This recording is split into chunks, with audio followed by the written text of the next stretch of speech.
If you schedule it, they will come. To the Iowa Speedway, that is.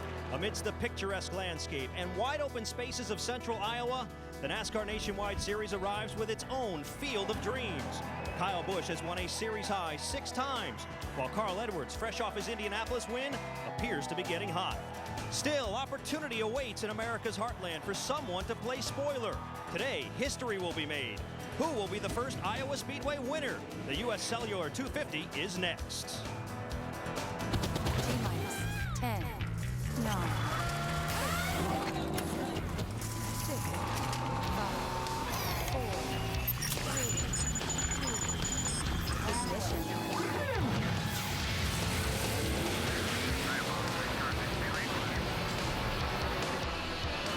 This is normally a sleepy little farm town, but soon the tranquility of Newton, Iowa will be shattered by the roar of the NASCAR Nationwide Series.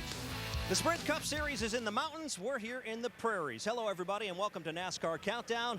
I'm Mike Massaro here in the Hawkeye State, where there will be a christening of sorts today as the Nationwide Series takes to this ultra-fast 7/8 mile racetrack for the very first time. Now, there are 4 double-duty drivers in the field this afternoon, and for them it has been quite a commute. The NASCAR Air Force, so to speak, has been very busy this afternoon. Just moments ago, some of those drivers touching down. You can take a look now at Kyle Busch getting off the racetrack, making his way. Carl Edwards was there shortly thereafter. Now, keep in mind, neither of these drivers, including Kevin Harvick and Tony Raines, were here for qualifying, so they'll all start at the back today. Now, how far have they traveled? Let's take a good look at our Google map. Pocono Raceway is nestled in the heart of Pennsylvania's Pocono Mountains, just a little under 1,000 miles west. Well, you jump across the country, halfway thereabouts. That's where you'll find us. That's where the Iowa Speedway is, as we mentioned, 7/8 of a mile with variable degrees of banking, 12 degrees at the bottom, progressing to 14 degrees at the top. Looks like a short track, but drives a lot like a super speedway. And here's a look at Carl Edwards, fresh off his win last week. Had to come all the way from the back to the front. We'll have to do that again today, as will Kyle Busch. Kyle does have a win here. Remember back in May during the Camping World East-West combination race, he went to victory lane. Now, both of those guys were certainly a factor last week at O'Reilly Raceway Park. You know, if I had to start in the back anywhere, this is where it'd be. I've been looking forward to this race all day. And take a look at the 60 car, Carl Edwards and Kyle Busch in the 18 right behind him. They've each picked up 10 spots already. Right now, Kyle Busch making his way through the field. He's already up to 20th. You see Carl Edwards just flying through the field right now, Marty. The double foul restarts are helping a lot. And there's Kyle Busch trying to work his way back up. He's cracked the top 10. And take a look as Carl makes the slide job work coming out of 2. Now there is the 60 of Carl Edwards, 3.3 seconds ahead of Kyle Busch. Well, Carl Edwards has peeled off, so has the 18 right behind him. But a problem with the 60, he loses significant time on pit road. Green flag's out. Who's going to win it? Taking a look on the inside. That's Carl Edwards in the 60. Can he get underneath? No. Oh, he touches him. But this is the battle for the race lead. Here comes Carl again. Going into 2, coming out to look at him. Hacksaw on the wheel, and he clears him. Got him. Now he's got that clean air. Can probably get out of Dodge right now. Here comes Carl. He takes his 22nd Nationwide Series win. Second place, Kyle Busch. Just really cool to race with Kyle like that. That's fun, man. This would be a cool place to race about, I don't know, once a day. Well, Kyle Busch got to just watch that replayed again, and that's probably the last thing you want to see, Kyle Busch, is a replay of last week. Second, and now the question is, the 6 hours that you enjoyed in practice here in that open test session on Thursday, how do you put it into play here on race day? Well, the biggest thing, you know, hopefully we got a good enough car here to challenge for a win. You know, we feel like the Pizza Ranch Camry was decent there on a couple days ago. I don't even know what day it was, but you know, we worked awfully hard on it, trying to get the car to turn, trying to get the car from not being too loose into the corner. Changed my line a little bit to try to help and compensate for that a little bit. And, you know, then we had Jeremy Clements here helping out and driving the car and trying to fix a couple other things. So, you know, we saw some other guys stay out of practicing, you know, and, you know, we wanted to make sure that our car was better. And so they worked as hard as they could. Ratcliffe and the guys did a great job. So hopefully we've got something here today that'll challenge and, you know, take care of that need for hunger here after the race. Let's talk a little bit about what Jeremy was able to tell you about what they were able to accomplish in that practice session in your absence. Well, I talked to Jason a little bit, and you know, they talked about what the different things they went with. You know, they tried you know, higher on wedge, lower on wedge. They tried some different shocks. They tried a couple of other different springs, and you know, they seemed like they hit on it a little bit better than when we were here. You know, we tried bigger changes when I was here because it was a 6-hour test, so we had time, you know, to mess with shocks and little spring changes and stuff. You know, that stuff's easy to do in a 2-hour practice. Good luck, Kyle. I appreciate it. Thanks. Let's move over to Mike. And thank you, Jack. Carl Edwards just about to be introduced to the fans here at Iowa. We'll catch up with him later in the show. Taking a look at points now. Despite his win last week, Carl Edwards still trails Kyle Busch by a sizable margin. Busch has a 192-point advantage in the championship standings. A couple of guys who gained positions after ORP are Justin Allgaier and Brendan Gaughan, who each moved up 1 spot in the rankings. Time now to go upstairs to Marty Reed and Randy LaJoy, who are standing by with a special guest. That's right, Mike. Thank you very much. We've got the director of the Nationwide Series, Joe Balish, over the far left, because actually Rusty's doing a little bit of double duty on his own as host and the builder of this track. There he was getting a check for over $300,000 and passing that over to NASCAR for the NASCAR Foundation. And so it gives us a chance to catch up with Joe about the state of the Nationwide Series. We've talked to everybody, Joe, about our impressions of the Iowa Speedway. What's NASCAR's impression? Well, this is an absolutely great facility. It's built by a racer that knows to win. It's being managed by people that are really passionate about short track racing. This really is an awesome facility to be racing in. You know what, now, Tuesday you guys had a NASCAR version town hall meeting with all of the owners talking about the new car, safer car. What was the owners' temperatures on Tuesday?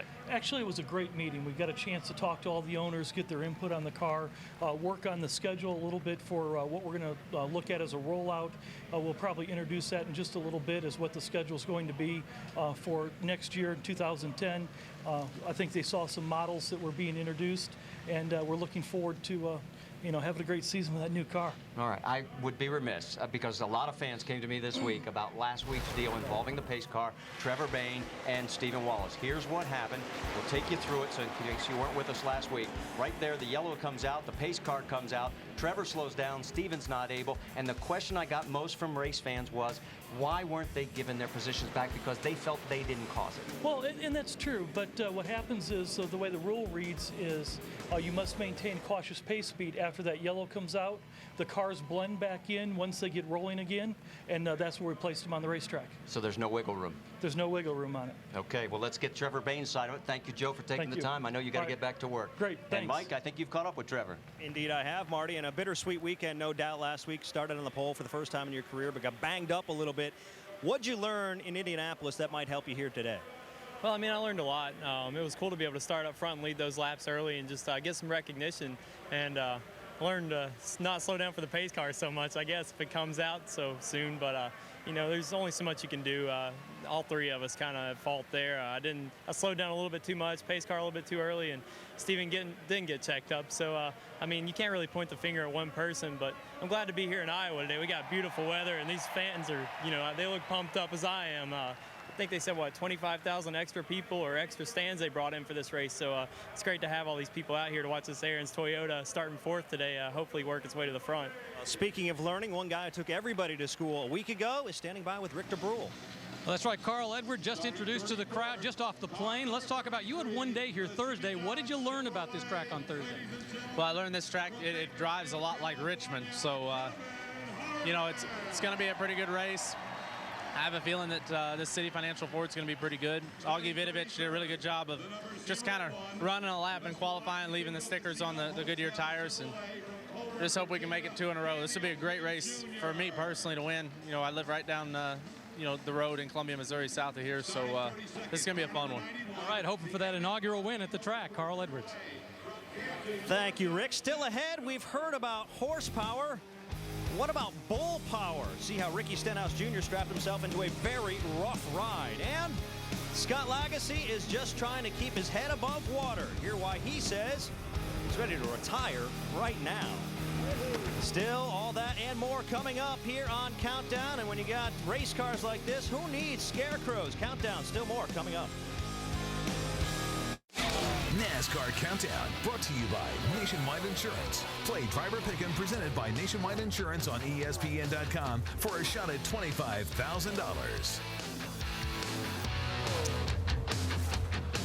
We're back here at the Iowa Speedway. The sun is out. It's a beautiful day, and there's one of the opportunity drivers, Ricky Stenhouse Jr., looking to pull off the upset today, driving the 16 car. And you know, folks, before the season even began, we sat down a number of these drivers and asked them one very simple question. What's the one thing you've never done but always wanted to? Well, Ricky Stenhouse Jr. answered by saying bull riding. So, and of course, in our benevolent fashion, we made it happen. So as we look at this piece, the one thing I can think of, hey, Ricky, be careful what you wish for. Hi, I'm JB Mooney. I'm a professional bull rider. That's my brother-in-law. I'm Shane Proctor, and I'm a professional bull rider. Today, we're going to teach Ricky Stenhouse Jr. how to ride bulls. You're in for a treat. This is gonna be an adrenaline rush. It's out of this world. So you'll pretty much just strap everything on as tight as you can. Yeah, you don't want nothing to come off when you're riding, I guess. So just wearing my city financial hat probably won't work. I'll probably need to wear a helmet. Probably need to get a helmet just to be on the safe side. If I get a concussion, no big deal. I've had a few of them. I'm watching this. This thing's getting a little rowdy already. Y'all can do a ride along with me. I don't think I can do a ride along with y'all.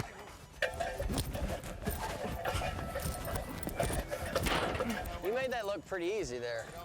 Looks like I better work out a little more to do this.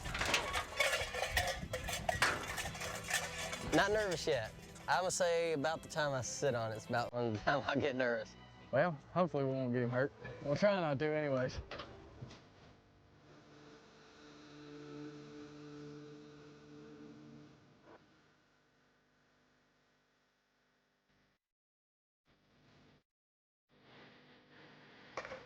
Got my helmet? Well, hold on. No. Here you go. This is a bull ride.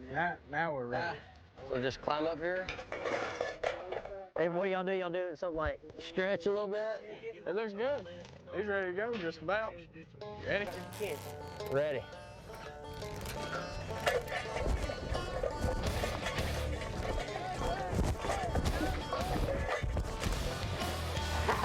Woo! I'm gonna do a backflip off the gate now. Do you want to try it again? Yeah, let's try it one more time. He's doing good. Hopefully he'll do better this time.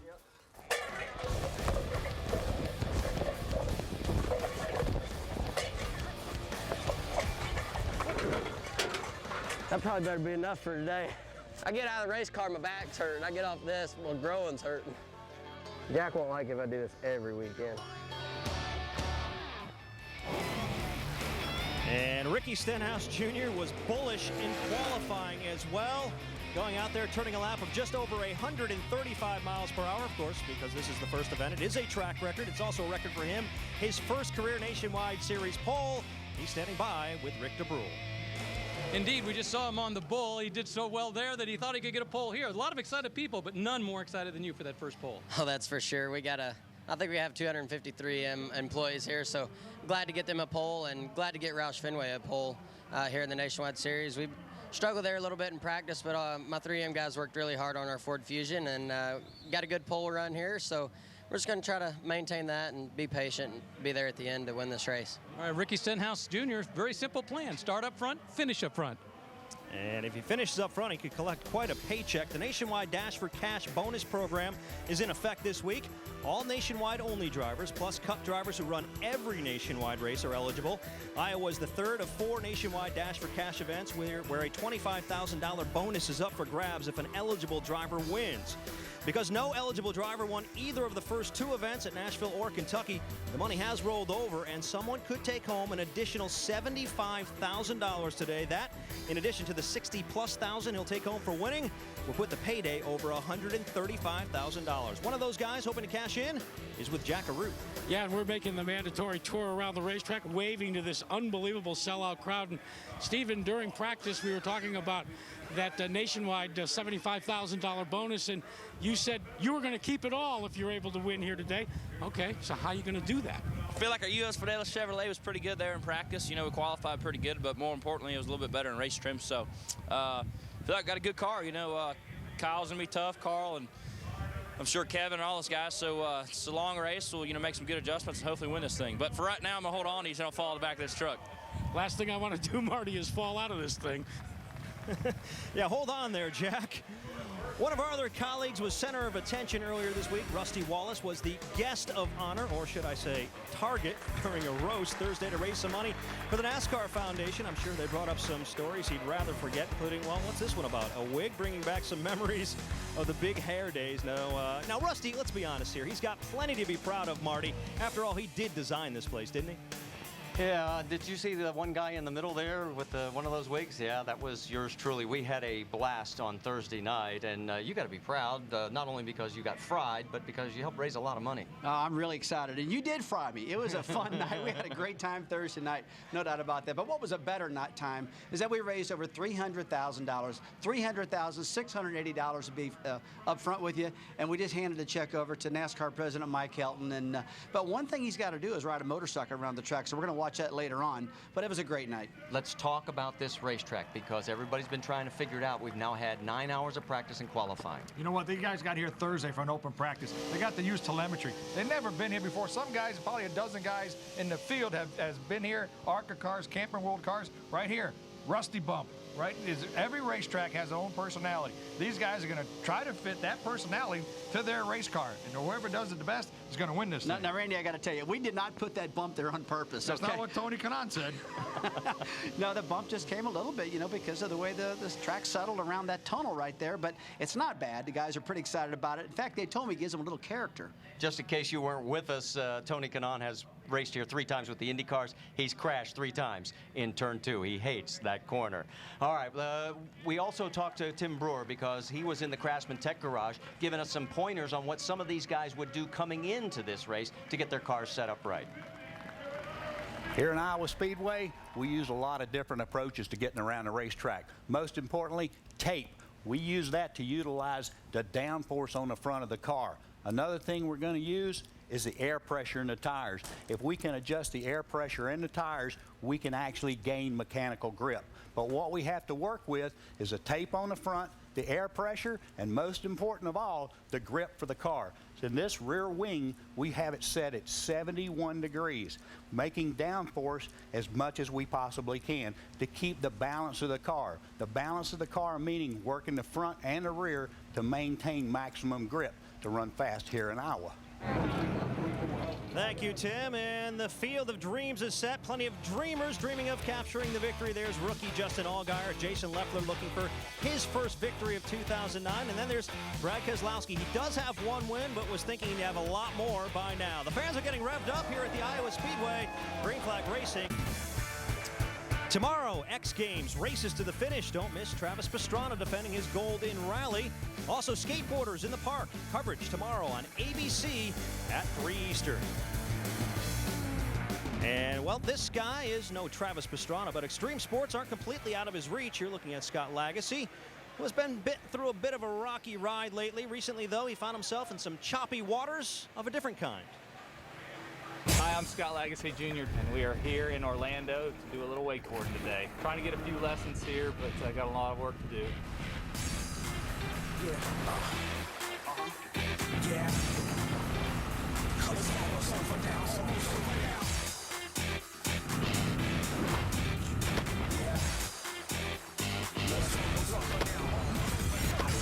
For me, I grew up in the water and playing and all that stuff. It's cool to come ride with you guys.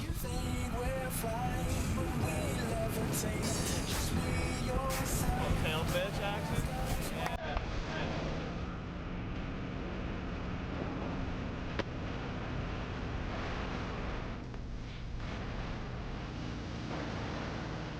All right, we can work with that for sure. We can get them doing that too. And then you'll be holding it with both hands behind your back, and then you just let go.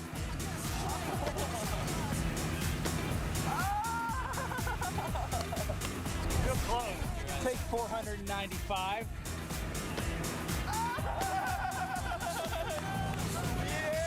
All right, time to retire now.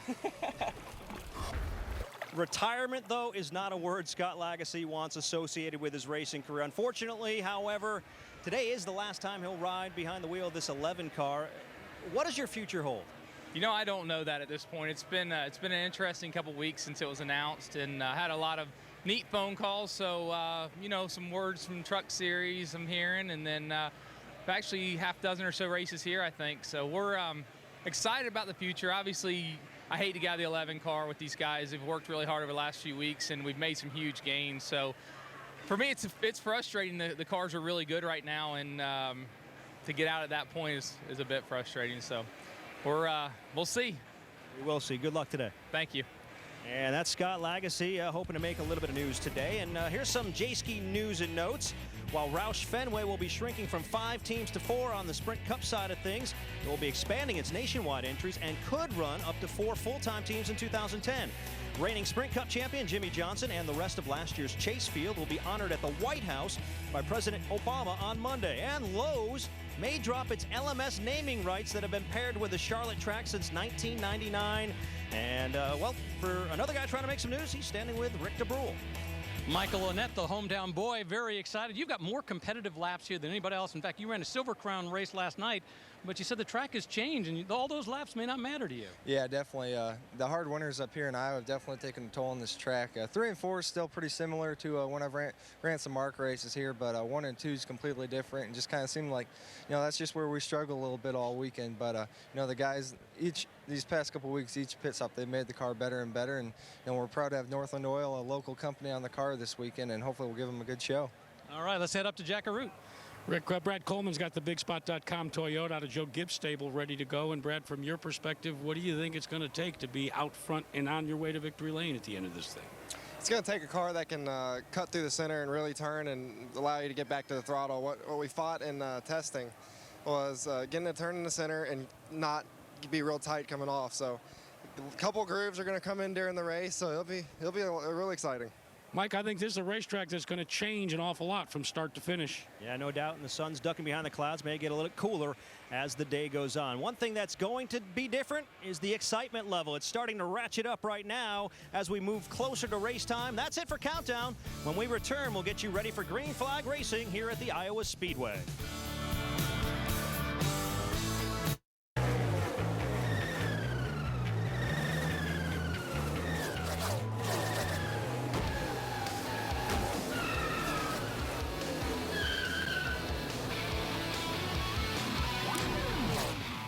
Back here at the Iowa Speedway under picture-perfect skies, and now upwards of 60,000 people making their way to their seats and the standing room only availability that is left in this beautiful new speedway. You can see we are less than 15 minutes to going green here in the first ever race in the Nationwide Series. We have a beautiful day, 75 degrees, 8-mile-an-hour winds, just partly cloudy skies. It's time to go trackside for the opening ceremonies here at Iowa Speedway. Ladies and gentlemen, please rise and remove your hats as the Iowa Army National Guard presents our nation's colors.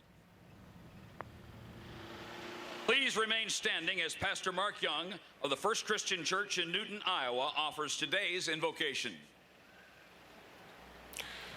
Gracious God, we bow before you on this beautiful and historic day at the Iowa Speedway. Thank you for those who had the vision. Thank you for those who planned and worked behind the scenes. Thank you for all the staff people who put so much work into this race this weekend. But thank you most of all for the fans that we have here today, all these fans to celebrate the great sport of racing. And we pray, Father, that we might be most thankful for those who serve our country and their families. And we thank you for your son, Jesus. We pray all of this in your precious name. Amen. Please welcome Warner Brothers recording artist and country music sensation James Otto as he performs our national anthem.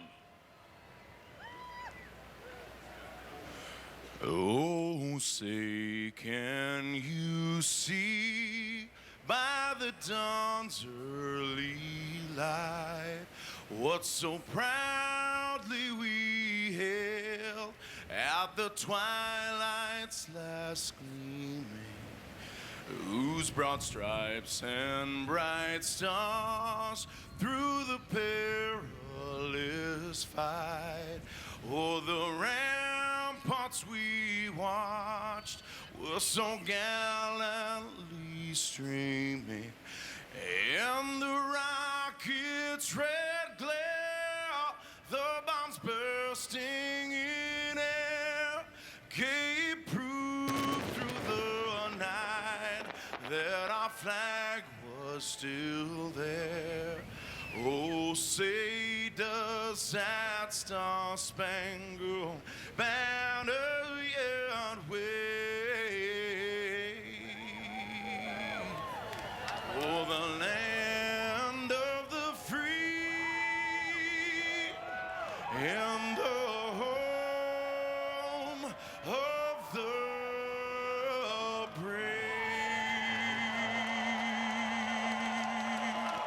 Let's hear it for James Otto with a little help from the KC-135, 185th Air Refueling Wing from the Iowa National Guard out of Sioux City, Iowa.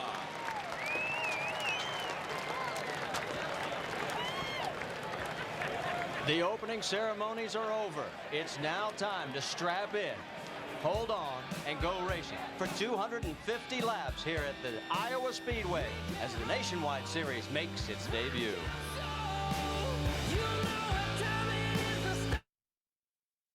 NASCAR Nationwide Series at Iowa Speedway is presented by GoDaddy.com, where you can make the web your domain with a .com name for less than $1 a month. And in part by Nationwide Insurance, official auto insurance partner of NASCAR. You guys got a good car tonight. Let's do our jobs on pit road, take control of this pit road. Clean hits all night, smooth and clean. Let's win one on 3. 1, 2, 3, win! Trevor Braine's crew, one of 43 that are ready to go racing here at the Iowa Speedway. Take a look at the important dates as we broke ground in this facility back in June of 2005. It opened 1 year later in September, hosting a Hooters Pro Cup race, and then in October of that year, Stephen Wallace won the first ARCA race. The first NASCAR race was in '07, the Camping World East-West, won by Joey Logano, and the first IndyCar date was June 2007, won by Dario Franchitti. In fact, he won this past year's race here as well. Let's come back topside because I want to talk about double file restarts, Rusty. I really think the double file restarts, Marty, are going to work really well at this racetrack. This racetrack has got 3 grooves. We talked earlier about it's 12 degrees in the bottom, 13 in the middle, and 14 up top. Randy, that gives them a lot of room to race on these double file restarts. I don't think they're going to get bogged down. I think it's a great place to get this going. I feel comfortable with the double file restarts here. You know what, Rusty? When Carl Edwards, Kyle Busch, Kevin Harvick, Tony Raines, these guys are starting in the back, coming to the front. We seen it last week. Kyle Busch, we can start him in Des Moines. He's going to be up front today. And these guys, the racetrack's going to get wider and wider and wider. We're going to see guys not only on the top side, we might even see them under the yellow line. Well, one of the keys last week, though, Rusty, was the fact we had 4 early cautions that allowed those guys that were coming up from the back to tighten up. What happens if we don't get those? I mean, how long do you think it'll take them? Well, I think they're just simply going to change lanes, Marty. I think they're going to go to the second groove or the third groove. We know Kyle Busch is going to take it out wide and get an arm from the back of the pack. I think that'll happen. There probably will be some cautions. There'll be some guys have to still understand this racetrack. But remember one thing, this track is going to change a lot as the day goes on. As this new racetrack rubbers up and that top lane gets higher and guys figure it out a little bit, you're going to see a different race at the end of the race than you are at the beginning of the race. Based when you were racing at a new track, did you have a tendency for more cautions or less? No, he gives you options. When you have options as a driver, it is wonderful to sit there. You might hit a guy now and then going through traffic, but it gives you options. The guy's running on the bottom, you're going to the middle. If he's in the middle, you're going to the outside. You heard us talk, if you were with us during the qualifying show, about how Michael Gaughan donated $40,000 for the Victory motorcycle, provided that Mike Helton would ride it around the track. And just a few moments ago, while we were in break, there it is, that beautiful paint job. And we just found out that Michael Gaughan has donated the bike to the new NASCAR Hall of Fame. So when you go to Charlotte, when the Hall of Fame is finished, you'll be able to see that bike on display at the new Hall of Fame. So as Mike pulls off the track and we get ready to go trackside, 43 cars with 43 drivers, all of them wanting to be the first winner. Let's get this show on the road. And now, ladies and gentlemen, it's time to ignite the excitement of the inaugural U.S. Cellular 250 NASCAR Nationwide Series race. Please welcome U.S. Cellular Vice President for the Central Region, Kathy Hust, as she delivers the most famous words in motorsports. Drivers, start your engines!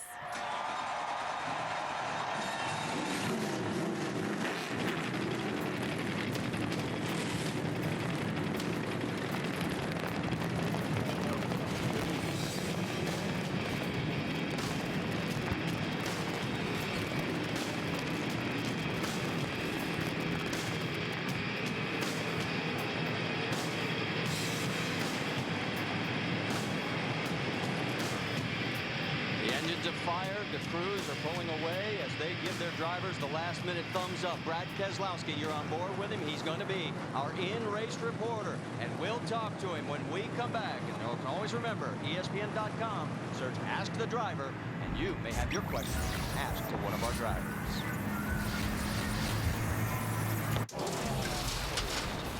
Just in case you weren't with us a little bit earlier, there's a look at Ricky Stenhouse Jr. as he became the 5th first-time pole winner this season. And for back-to-back races, a first-time pole winner because Trevor Bayne took the 99 to the point last week at O'Reilly Raceway Park. Across the top of your screen, you will see our starting lineup. And remember that the top 5 have never won a Nationwide Series event. Their average age is 21 years of age. In fact, to get to the old guys, you got to go to position number 10, where you'll catch up with Mike Bliss. Let's get our in-race reporter on the radio with Rusty, and that is Brad Keselowski. Hey, Brad Keselowski, Rusty Wallace, ESPN. You got us? 10-4, Rusty, got you loud and clear. Buddy, we've been watching your car all week long, and that thing really looks good. So good. We didn't see you practice last night, man. This car must be awful good to you. Yeah, I'm really happy with the GoDaddy.com Chevrolet. Would like to qualify better, but you know me, I focus more on making my car drive good in race mode than qualifying mode, and I think we've got that here for this race today. All right, we got an ESPN mailbag question, and it comes from Mo in Madison, Wisconsin. And the question is, do you feel any added pressure this weekend driving for the first time at Iowa in your sponsor's backyard? Well, that's a great question because there's a lot of pressure for sure to be racing here for GoDaddy.com. But, you know, when you have good cars, you know, you try to take it one week at a time, and that's what I've got here. And all I'm thinking about is this race and not anything else that goes with it. All right, buddy. Thanks a lot for talking to us. Now, Randy's going to talk to your crew chief, Tony Uri Sr. Tony Sr., LaJoy up in the ESPN booth. Thursday, you had a 6-hour practice here. A lot of technology being used on these race cars here during testing. What did you use it for? Is it for today, or is it for down the road? Well, we basically used our data for today. We came here to race Iowa. They gave us practice day here on Thursday, so that because we'd never been here before. So we had all of our data on the car, and you know, we just ran all day Thursday and made the car the best we could make it. Practiced a little bit yesterday and did a qualifying run, and then decided to sit the last practice out yesterday. Just wear and tear. We got a lot of miles on the motor. We're running for a championship here, so we just tried to keep the wear and tear down a little bit. Okay, Pops, good luck today. Thank you. Let's take a look at all our other onboard cars. Is across from the top, Mike Bliss, Justin Allgaier, Stephen Light, Kevin Harvick coming from the back, as will be Carl Edwards. And there's Jason Leffler, Brad Keselowski, and Trevor Bayne. Our over-the-wall reporter will be John Reese. He's the jackman on the number 27. There he is, and he'll give us a great view and hopefully some comments along the way when the 27 car comes in for his pit stop. Let's talk about the pit road breakdown. We saw him selecting pits. Which ones do you really like, Rusty? Well, you know, I looked at the track a lot, Marty, obviously. I think this particular, I'm going to give you 3 picks. And my third best pick, right there, the number 99 car, Trevor Bayne. That's a good one. It's got an opening behind him. The number 2 right there where Justin Allgaier is right there, that is a great spot. He's got an opening in front of him. He can pit and get right out. But my number 1 most favorite pit selection on this whole entire racetrack is all the way down around the corner right here, spot number 1. And that's where Ricky Stenhouse Jr. picked. I think it's a great selection. He can get in and get right out, no problem. All right, so those are the pit selections that Rusty would choose, and you saw who got them. Let's get the last-minute update from pit lane. Rick DeBrule, you're up. I want to talk about Kevin Harvick, one of the Cup drivers doing double duty this weekend. Just got off the plane. Now think about this. He's a 2-time champion, second on the all-time win list, and he's a rookie here. He's having to come from the back of the pack because of the way he had to qualify as a result of not being here. But he'd like to play the role of the spoiler. If he wins today, well, that's going to bump over that dash for cash. And we'll talk more about that in a moment. Jack? When you talk about coming from the back, how about last week's winner, Carl Edwards? He did it successfully. And today, when Carl Edwards got here about 40 minutes ago, had a chance to ask him if he was going to use the progressive banking in the first 20 laps or so. And he said, during the Thursday practice session, Mike Massaro, he said, I learned that maybe my car does better coming off down low. He said, so I'm going to try and use the low road to get to the front. Well, one of the guys, Jack Arute, he's going to have to race is Kyle Busch. He'll be starting at the back of the field too, and certainly there are some inherent hazards starting at the back of the field. You have to be aggressive, but at the same time have to be a little bit conservative and protect the car, which explains why this team picked this particular pit stall. Pit stall number 41, all the way at pit entrance, just off of turn number 4. Why? If you take a look at the pit box behind them, that's the 49 car of Mark Green. There aren't even any tires in that pit stall, just spectators. They know this car is going to be back behind the wall before they even make their first pit stop. They're going to have a very clean in. Marty? All right, Mike, thanks a lot. As they're getting ready to come through 3 and 4 quickly on race analysis. 250 laps, that's 218 miles, 40 mile an hour on pit road speed. And you can see the progressive banking through the corners. That pit window means it's a 2-stop race. Pace car is off. 60,000 people. The first nationwide series event ever at this beautiful facility. And these folks are ready, and this race is green.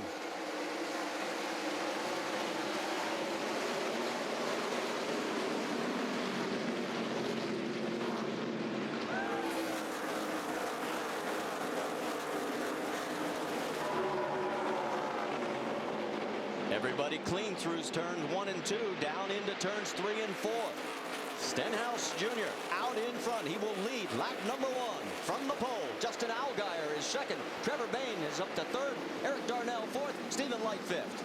These guys' air pressures are starting to build up. Again, some confidence in their. They have response in the steering. They're like, okay, they're settling down. They're starting to breathe a little bit. They say, okay, it's newness will out. Let's go racing. Well, Marty, you hit the nail on the head. And Randy, what they got to do right now is let this thing settle in just a little bit. That second groove and third groove is not burned in totally yet. And they'll get more rubber up there. And I will promise you, you're going to see some 2 and 3 wide racing real shortly here, guys. 2 wide right there. The battle for third. That's Eric Darnell underneath the 99 to Trevor Bayne. Let's go on board and look at what it looks like from behind. These cars are right on the ground. Look at these guys going through the corner as he picks up the throttle. Whoa, look out. John West Townley gets it turned around. He's got some damage on the back. Oh, it looks like he's also got an axle. It's about ready to come off. That's his second car this weekend. He wrecked one on Thursday.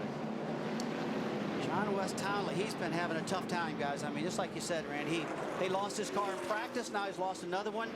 Oh, he's lapped 4. Tough week for this young driver. Let's go back and take another look. As you can see, the damage on the right side of the car now as well. Looks like the track bar broke. Track bar broke, or something come out, and the rear end's already outside the car. Absolutely, Randy. I've never seen that before. I mean, the track bar looks like it broke on this car. The rear end housing tried to slide to the left-hand side. It's one more look here. Look, the right rear tires way in, and it's already tore up at the track bar is what's caused this problem. Look at that rear end going back and forth. This is a mechanical failure this time, guys. Tough break for John West Townley. As you can see, he is behind the wall. He is first car out here at the Iowa Speedway as we're under our first caution here on lap number 5.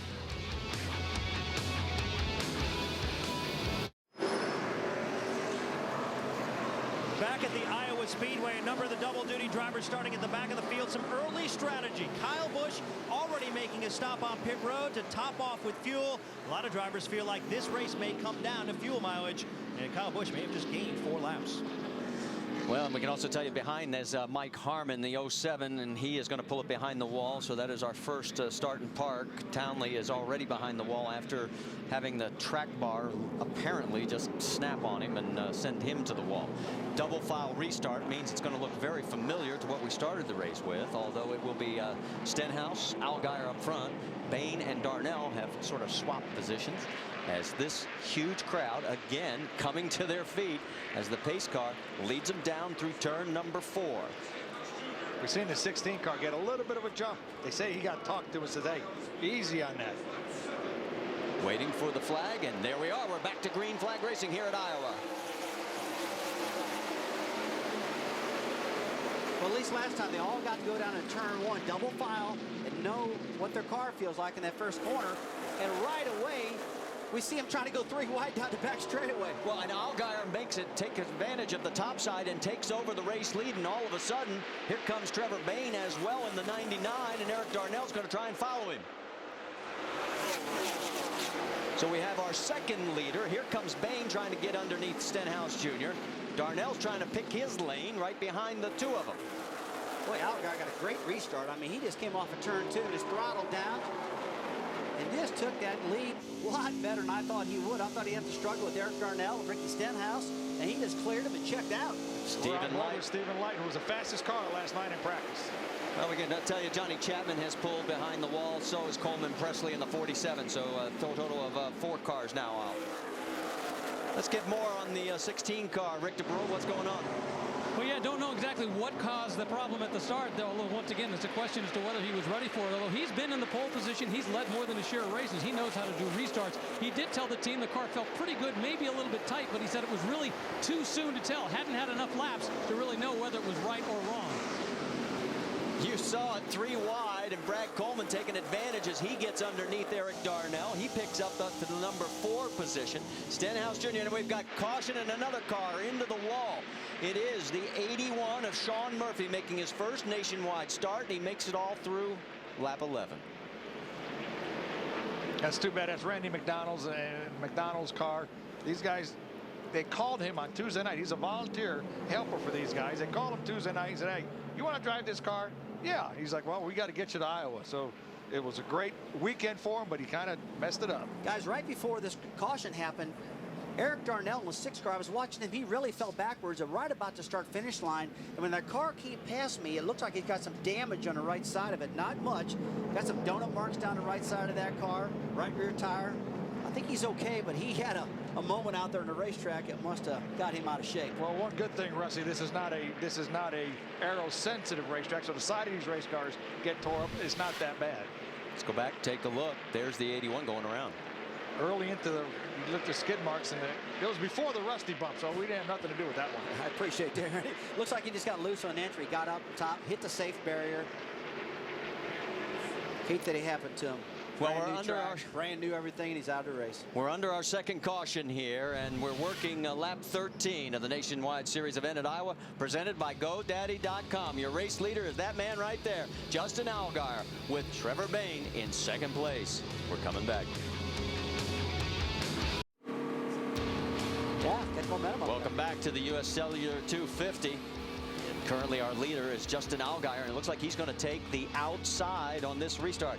Now the Sprint Cup is going to be at Pocono, presented by Old Spice, tomorrow 1 Eastern on ESPN. Just 6 races left in the race to the chase. Who's going to win it? Tune in to find out at 1 Eastern tomorrow. Let's get quickly to Jack Arute on the race leader. The reason why Justin Allgaier's taking the high side is his crew chief, Chad Walter, and their spotter. Notice that he is on the high side. He's high arcing into the corners because of the track conditions and because of the handling conditions, Marty. So he likes the top side. Well, the green flag is out. We're going to find out if it works for him. And boy, what a great restart for Allgaier. Man, he just rockets out the lead right now. That way he doesn't have to worry about the bottom or the top. He can choose what he wants. He got in the corner so good that time, guys. Boy, and look at the 16 getting swarmed over right now by the 20 of Coleman. And there goes Darnell underneath. Here comes Wimmer in the 5. Looks like right now Ricky Stenhouse Jr. is trying to just hang on. And these guys are packed up solid right there. And that clunk you're seeing on your screen, they are tight. Big standing room only fans are up on their feet, and they're seeing a great race so far. Oh, man, I'll tell you, they're looking at the bottom lane, the top lane. A lot of momentum. Which is great as a race car driver. It's so much fun when you can race all over the racetrack. Look at the 33 of Kevin Harvick, the biggest mover on the racetrack. He's up 23 spots, up to 15th position right now. I was watching Kevin. He's been on the inside. He's been on the outside. He's up the middle. He's smiling from ear to ear right now. And guys, we're seeing, look at Harvick going underneath the 1. We're seeing the same trend as we had last week. Early cautions are allowing those guys to bunch back up on the double file restart. Well, Marty, it's really helped him a ton. There's just no doubt about that. The cautions have. And just like you said, look at there. He's up 23 positions right now, Harvick. That 33 car is flat on the move. And one of the things that he wants to do, he runs second here to Joey Logano in a Camping World race. He wants to put his name on the trophy here. I think you guys give him a ear or corn or something, don't you? But, you know, it's going to be difficult for him to win. You can see the 62 car go way up the racetrack. Don't forget, Kevin Harvick has 14 short track wins. That is the most of any active driver. So he knows how to get around these short tracks. Well, it will will get harder and harder. When he gets into the top 5, the top 8, he won't be a half a second quicker than these guys. You know, when he gets up, the farther you go, the harder the passes are going to be. And remember also, he is the only one who can spoil the dash for cash. Everybody else is eligible for that $75,000 bonus except Kevin Harvick today. And you know what? He doesn't care about anybody. He wants that win so bad at this inaugural race. It's unbelievable. Let's move back forward to the 7th place battle. Stephen Light, Kelly Byers, Ricky Stenhouse Jr. is there, and actually in the 6th position. And Light in the 29 trying the high side. A couple other cars trying to work their way into that battle. And boy, again, here we go. Love the short tracks, don't you? Because we've got action and passing going on all over this place. Just a minute ago, Kevin was in front of the 38. Now the 38's wrestled it back from him. Well, just like you said, Randy, it's getting tougher for Kevin as he gets up to the better cars, the ones that really got better cars, just like I said, compete better in the track. He's struggling a little bit now trying to get around Leffler. Can't seem to get it done. Kevin LePage has also taken his car to the garage now. That's a total of 7 behind the wall. Well, one of the things, Rusty, you know, when you get past, boy, it kind of torques you. And you pull that belt tight and you say, okay, I'm getting the heck out of here. There is Stephen Wallace and the 88 of Brad Keselowski. That battle is for 9th on the racetrack. Now, see, guys, this is what I like right there. Stevens chose the 2nd lane. He's trying to get that momentum. Brad Keselowski's on the bottom side of the racetrack. They can choose whatever lane they want because they're out there, guys. Update you on the starting parks. 49 of Mark Green's now behind the wall. Starting parks. Is that NASCAR's version of cash for clunkers? Oh, you're gonna be called into the trailer. Take a look at Kevin Harvick. He's got Jason Leffler. They're side by side. Harvick right now shown in 13th position. He and Leffler are duking it out. They both have gotten past Mike Bliss. Kevin Harvick did a lot of testing here on Thursday. You know, if you notice him a couple weeks ago, he really got this 33 car really handling great over at Gateway. He feels like he's got his act together. Take a look at these two, side by side, every single lap. Somebody's got to give here. And that's Kelly Byers right in front of the 10 car. And all 3 of these guys having a good battle. Absolutely. Kelly has done a great job. He hasn't ran that much with us this year. He wants to prove something. Braun Racing Team has won races this year. He wants to have a good day for himself. Keselowski still underneath, looks again, goes to the rail. Right on the bottom of the yellow line, and Steven trying the high side, and Keselowski may have the better of him. Not yet. That momentum that he's able to carry. There is no preferred line. It's all preferred. I tell you what, Randy, I know you can run 2 wide, 3 wide out here, but when those two are running side by side, I'm just going, I wish somebody just get in line. Well, you have to have patience, that's for sure. Well, Steven now takes the low line and gets around the 10 of Kelly Byers. Looked like a slide job there. We're going to have to see how this race unfolds and see how wide this racetrack really gets out there and see if they get running really high off of turn 2, because I've noticed in previous races, that's been the corner where everybody's done a lot of passing. 0 car pulling behind the wall, Curtis Davis. Let's go back a little further in the field. There was Kevin Harvick streaking through, as he is still shown now in 12th position. Trying to zero in on Kyle Busch and Carl Edwards. They're running nose to tail, 17th and 18th on the racetrack right now. And there they are. And that's Brian Eichler in the 32 now in between them. Marty, they're flying through the field. Look at Kyle Busch, 27 spots he's picked up. Kevin Harvick has picked up 26 spots. And Carl Edwards, buddy, he's on it too. He's picked up 22 spots. So they're using every inch of this racetrack. They're getting to the front. For more on this battle, let's check in with Mike Massaro.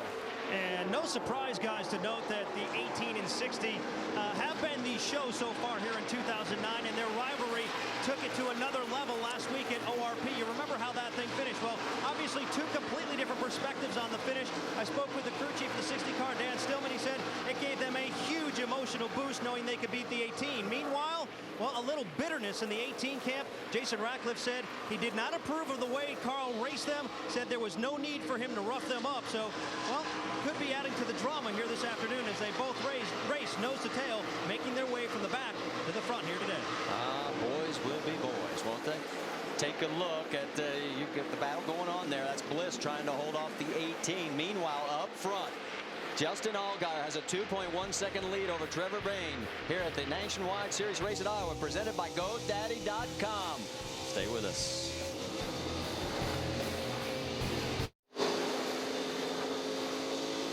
On On board with our race leader, Justin Allgaier, as he has led a total of 29 laps. That's the most in his Young Nationwide Series career. He is a second leader. Paul Sitter, Ricky Stenhouse Jr. led the other 7.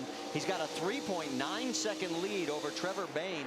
And there, as you look back a little bit further, that is the 88 of Brad Keselowski. That's a battle for 5th with Eric Darnell. Well, Marty, you know, when you see the in-car camera of Justin Allgaier leading this race, it looked like it was easy. But his arch race at 130 miles an hour. Spin into turn 1. Right between turn 1 and 2, the 05 car of Casey Atwood has stuffed the back end of the car into the wall. We now have our 3rd caution. And every car that is still out there is on the lead lap, so we don't have to worry about a lucky dog. We can update you that Jeff Fuller has pulled behind the wall, so that brings our count to 10 cars, either off or out of this race. Marty, I looked up, and that 05 car was just spinning violently. I mean, he clobbered that wall hard. I mean, that was a hard hit. I mean, I don't know what started this thing early, but boy, he clobbered it. Rusty, let's talk about this wall you got around this racetrack. It's the only racetrack that has a safer barrier all the way around without concrete banking. Yeah, it's a brand new technology that the Nebraska State University dreamed up, Randy. And as you see right there in the shot, it has no concrete wall. It's put in a big concrete foundation. It's all new technology. And when we decided to build this new track, it was available, so we went with it. All right, my question for both you guys is, do you pit or do you not? We're only working lap 40. Man, we're drivers. We don't know. Hey, we're just paid to drive the car. I believe, Marty, that I'd be coming down pit road, putting some tires on the car, taking a look at it right now. But Justin Allgaier is flat flying out there. He's put 0.2 of a second on all these guys every single lap. So he's got a good handle on the car. But pit road is still closed, so they're going past this time right now. We'll see what happens next time around. I say yes. They have tires. They have 3 sets in there. They're going to get it on the car. If the leader don't pit, too bad. Everybody else is gonna. Well, I talked to Justin Allgaier yesterday after that last practice, and he said, you know, we ran a set of tires for 100 laps, and it didn't fall off that much. So a lot of guys have said. Yeah. So I mean, you could stay out there for track position. And what I'm hearing right now, a lot of guys think the tire's a little bit too hard. It's a brand new track. Goodyear came conservative here. And the tire is lasting a long way. Doesn't have the grip they want, but it's a good conservative tire. Let's take a look here. Well, it's the tail end of it. It was already gone. I mean, if you get up too high going into one, there's been a lot of. There was a USAC race last night. On the very last lap, a guy blew up. Cameron Dotson won, and then Carl Edwards' car. But the track could be still a little bit dirty with a hard tire. Boy, it's not a lot of grip. So we'll find out who is going to be a taker onto pit lane as they are now working into turn number 3 here at the Iowa Speedway. Pit road is still closed, so they'll have to go one more time around. So far, Justin Allgaier, who has controlled the majority of this early race with Trevor Bayne right behind him. A lot of young kids, but you look a bit further back. Kevin Harvick has moved up to 12th. Kyle Busch has moved to 14th.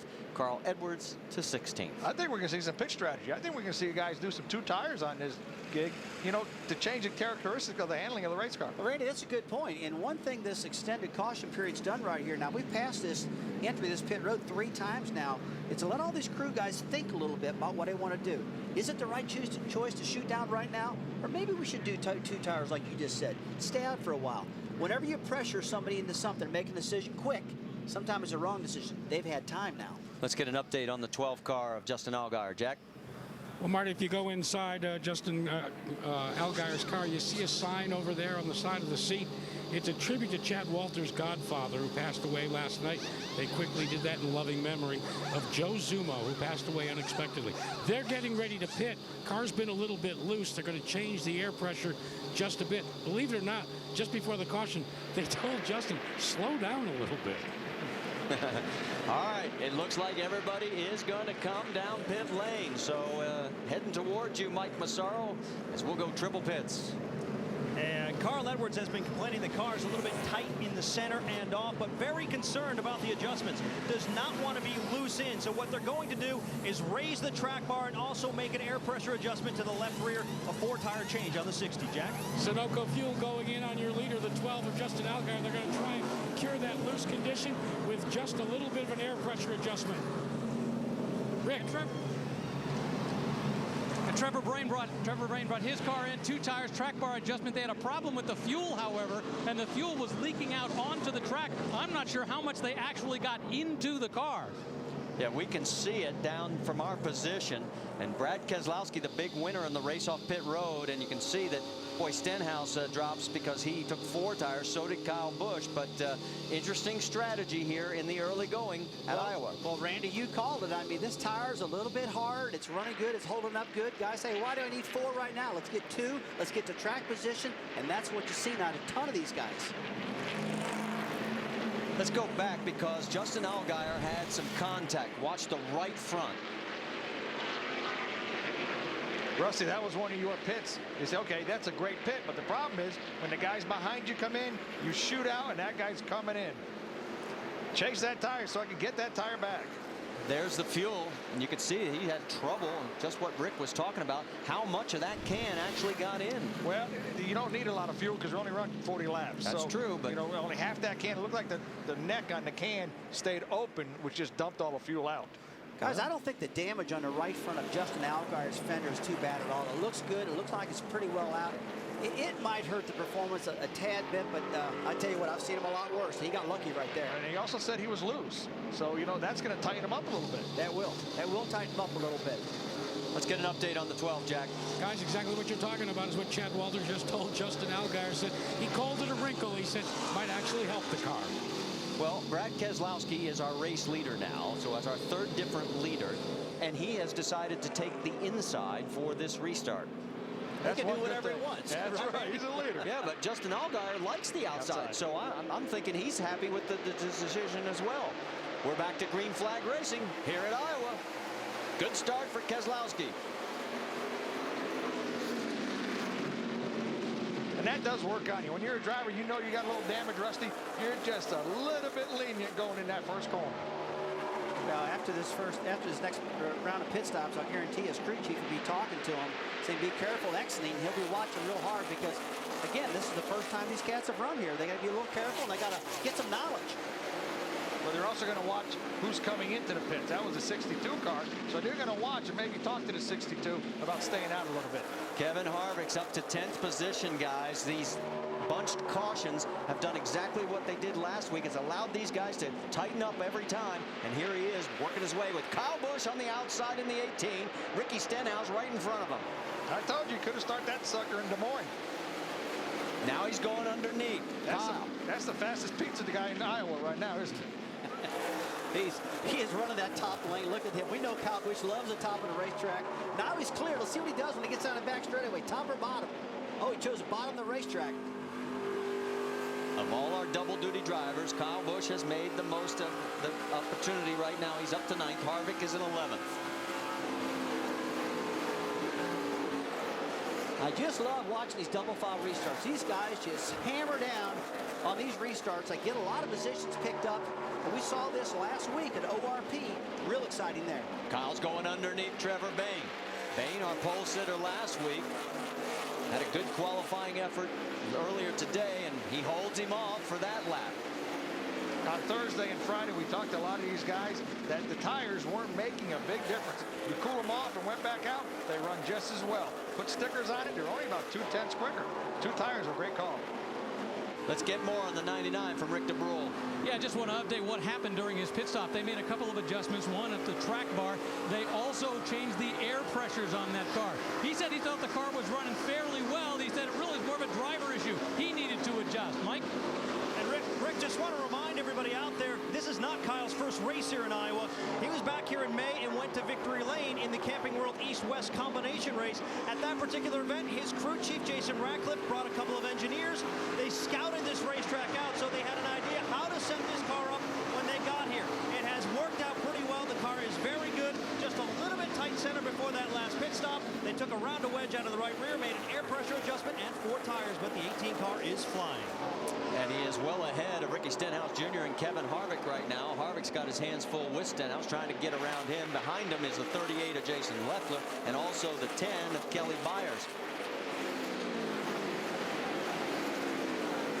So the action continues. Up front, Brad Keselowski has opened up a 1.2-second lead here over Justin Allgaier at the Nationwide Series race at Iowa, presented by GoDaddy.com. There's your top 5 after 51 of 250.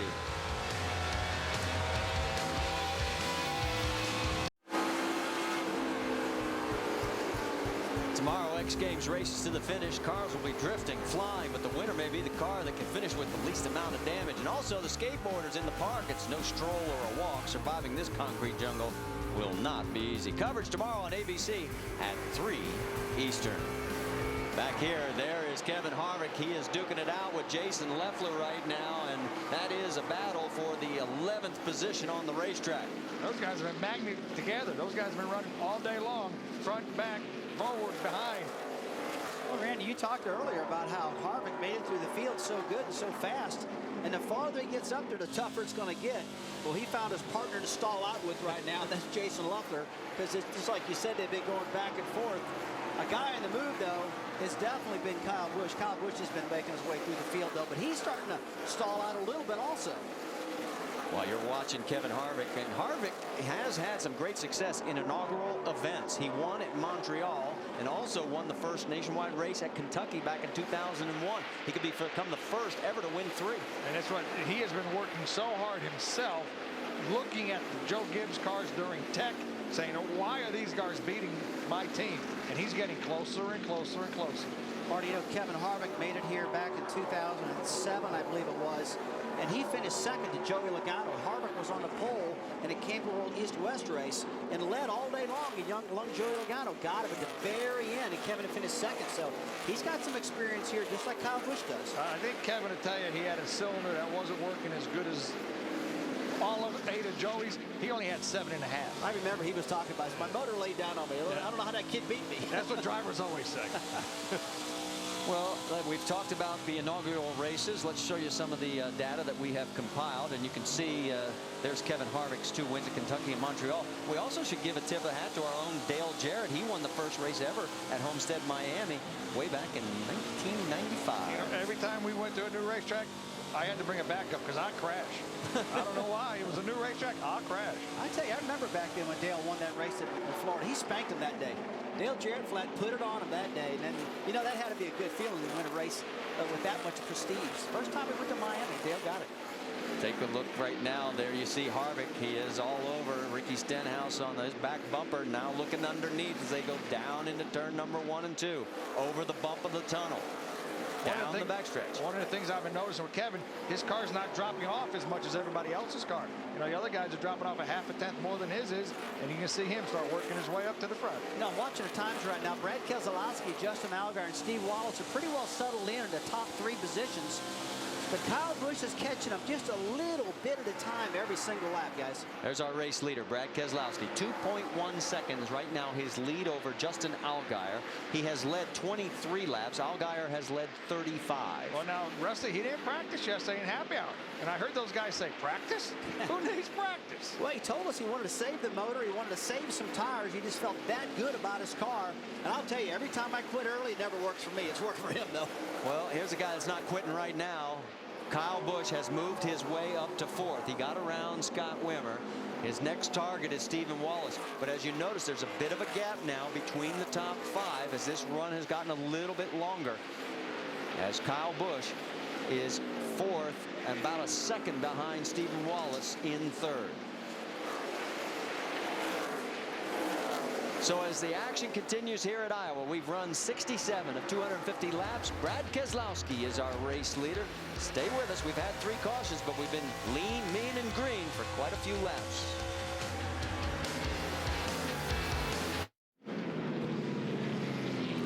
Back under our 4th caution at the Iowa Speedway, and Eric Almirola has just racked up his 2nd car of the weekend. The first one wasn't his fault. He got swept up in some oil.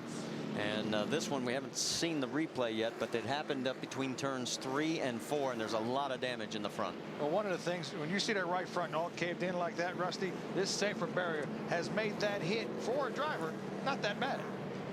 And that car's tore big time, no doubt about that. You're right, though, Marty. I mean, Randy, when he hits the wall, it's a big impact, but nothing like it is when you hit concrete. Eric McClure will be our lucky dog as he'll get the free pass. Put 29 cars back on the lead lap, and there's Almirola making it finally back to pit lane.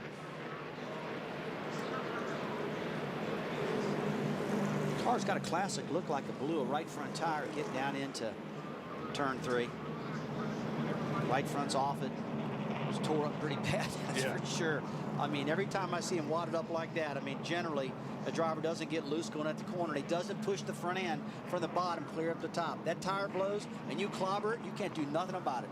They're going to put 2 of those in the truck, because the one he did the other day after he hit the oil is the same identical 2 destroyed race cars. Yeah, this is a guy you really got to feel sorry for. The first race you're talking about, Randy, the first crash was on Thursday in practice when Mike Harmon's oil line actually exploded off the car. A fitting broke off the end. I saw it. It dumped oil everywhere. And there was Eric Almirola behind it. He hit the oil and lost that car. Well, we got a chance. We'll tell you also that Sean Murphy is back out, as is John West Townley. So that means we have 10 cars now officially behind the wall, with Almirola being the 10th. What about some strategy here, fellas? We're at 75 of 250 laps. And anybody going to come? Yeah. Here comes our race leader right at the last minute, Brad Keselowski. And Mike Massaro is going to pick it up with Kyle Busch. Kyle Busch's car, the balance of the car took quite a swing. Very loose to begin the run, but then tightened up. He was very critical of the tire. Does not like this compound. They'll take right sides only and away, Jack. They're going to go for 4 brand new Goodyear tires, Sunoco, and they're going to work on the right front. Let's go down to Rick DeBrule. Working on Brad Keselowski's car. The plan is to give him 4 tires. They just changed 2. Working on the inside. They made 1 turn to the track bar. They're going to get him back out. He's comfortable with the way the car is to a degree, but he decided, unlike last time, he's going with 4 tires. So who wins the race off pit road? As there you see Eric Darnell as he picks up 6 spots, takes absolutely no tires. Will that pay dividends for him? We'll find out. Look at Jason Keller. He picked up 13 spots. Not too shabby. Stephen Wallace lost 6. We'll sort it all out when we come back.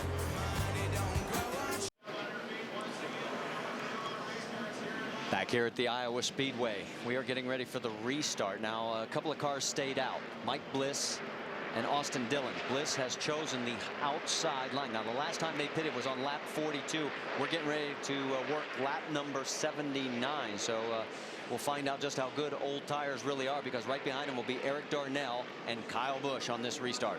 I'm going to pick the outside line. What do you think? I just like the outside right now. There's a lot of room out there. You don't get all bogged down at the bottom of the track. Let's see how Bliss does with it. 60,000 on their feet again as we're back to green flag racing at Iowa. Side by side into turn 2. Jackaroo. Whoa! So we watched the action down the back straightaway. Guess what happened to Mike Bliss? Mike Bliss had to declare inside or outside, as we see 3 wide racing there as Dillon starts to fade back a little bit. He didn't declare soon enough. He wanted to start on the inside. And all of a sudden he got hung up on the outside. That's the end result, guys. Well, he's in front right now, but Kyle Busch has picked up 2 spots while you were updating on that report, and he is on the high side. Look out, almost got pinched to the wall, and right behind him is Eric Darnell. There is Brad Coleman in the 20. He's working his way back up. Top 4 in your screen. Boy, Austin Dillon got so high. I mean, he just barely missed that wall. He is going backwards big time. But take a look at these 2 up front. Kyle Busch on the outside just getting it. Mike Bliss locked on the bottom. Great race. Got a new race leader. It is now Kyle Busch in front of the 88 of Brad Keselowski. So new tires, obviously a difference now, as Bliss was able to hold him off for a bit, but now he's starting to back up. I mean, Keselowski has 4, Kyle has 2. I think Kyle's going to get him here. The longer they run, the better 4 is going to do. But Kyle Busch started last. He's only gained 42 spots. Randy, you can put new tires on, and if those tires are cool, 4 tires when they're brand new will outrun 2 tires. But you know, as the race gets going on, those 2 tires can actually catch back up when you have a real hard tire like we got here. Kyle Busch has now led the last 18 races. Incredible feat. Coming from the back again, and we're not even halfway through this one. There you saw the 20 and the 12 going side by side. That is a battle for position, 5th and 6th. Allgaier's got it. Remember right now, Justin Allgaier's got the damage in his right front fender pulled out a lot, so the car's probably better this run than it was before. They got 4 tires on it. They got the right front fixed a little bit. It looks like he's got a faster car right now. His lap times look faster. Kevin Harvick got into the top 10, and that's where he's about been mired since, as he is duking it out right now with Stephen Wallace for 10th and 11th. Well, Stephen looked really loose that time. That back end kicked out. Looks like they made a pit stop, made some big adjustments. That car's pretty loose right now, wiggling the back end around. Right in front of Harvick, the 32, Brian Eichler. Let's give him a tip of the hat. He has moved all the way up to 9th position. Eichler. 3 wide. That was 18 spots that he's improved. And you're right, where we go 3 wide, on board, Trevor Bayne. Now remember, Harvick picked up 4 fresh Goodyears, and it looks like it's paying some dividends. Absolutely. This is so much fun. All these drivers are having, well, I can't say all of them, but most of them that are passing cars, they're enjoying themselves. They're loving this racetrack, having a great time. Leffler looking to go down low. We've got 3 wide going into turn number 1. He gets under Kelly Byers in the 10. The 16 is Stenhouse Jr. on the high side. They are trying really bad to dust off that top lane, that's for sure. That's where they can make some passes. They get a little more rubber up there and that, get some more confidence on the 3rd lane, and we're seeing guys try that right now. Looking a little further back, there is Brian Eichler, and there's the 66 of Stephen Wallace and Scott Lagasse. They're duking it out for that position, and that's a battle for 15th. Let's get more on Carl Edwards, who's coming up right behind him in 17th, Mike Massaro. And Marty, he was making a charge until that last pit stop. He was tight in, loose center. What they did was reset the track bar to its original setting. However, they had a miscue on their pit stop, got hung up on the left rear. They dropped some lug nuts, lost 8 spots on pit road. Carl Edwards trying to recover from that right now. Well, that's one of the things we were talking about, pit stalls. What about the pit crews? They make all the difference in the world. Take a look as he's underneath Lagasse right now. You can see the telemetry right now. A lot of throttle, not a lot of brake, very little. Oh, Stephen Wallace is very loose. Yeah, he has made a pit. He was running 3rd earlier, and they came in for this last pit stop and made some big changes, and it's definitely got that car loose. He's just walking that tail all over the place right now. You got to hold on that thing. Whoa, and Carl slams the door on Lagasse in the 11. As he says, no, you can't get through that gap, son. Take a look a little further forward. We catch up with Eric Darnell and Mike Bliss. Bliss, after dropping back, has sort of held station now, and here he comes. Looks like he's coming back on towards Darnell, who has that 3rd spot. We talked about that earlier, about the tire situation. The tires, once they get hot, they kind of equal out. Here comes Bliss, who he didn't pit even last time. He's going back to the front. Take a look at the battle for the race lead. Kyle Busch and the 88 of Brad Keselowski. Keselowski was underneath, and they go side by side. Kyle maintains. Boy, Keselowski looks at it, going to the bottom of the racetrack, trying to get in that clean air to get around the 18 of Kyle Busch. Busch, he needed to get this thing up front to see what he had. Coming from the back of the pack all the way to front. What a heck of a job, but he doesn't know what that car feels like until just now where he got that clean air. We've seen Kyle Busch all year long. After he runs 2nd, he don't want to talk to nobody. He's not going to give up 1st place in a hurry, that's for sure. On board right there with Mike Bliss. He's looking underneath Eric Darnell. That is for 3rd place. Now, they are about 3.9 seconds behind the race leaders, and those guys are pulling away the more they keep battling. But they got no choice right now, because if they slow down, here we go again with the race lead. As Brad Keselowski wants to get in there. Oh, and on the front straightaway, we've got a big spin going on with the 26 car. Michael McDowell turns it all the way around. Don't know if he actually made contact with the wall, but there's enough smoke here to not worry about mosquitoes for about a week. Mosquitoes in Iowa? Maybe. Could be a few. There it is. There are thousands of fans down there, trust me, folks. If they like burnt rubber, they just got a nose full of it, that's for sure. Well, he managed to keep it off the wall as McDowell spins it around, brings out our 5th caution with Kyle Busch now in the race lead here at the NASCAR Nationwide Series event at Iowa, presented by GoDaddy.com, as we take one more look at it. Oh, he might have gotten some help, fellas. Nice job of keeping it from going into the wall. Take another look from what the starters platform sees. And look at him diving for the flags. Yellow, yellow, yellow. It's our 5th. Stay with us.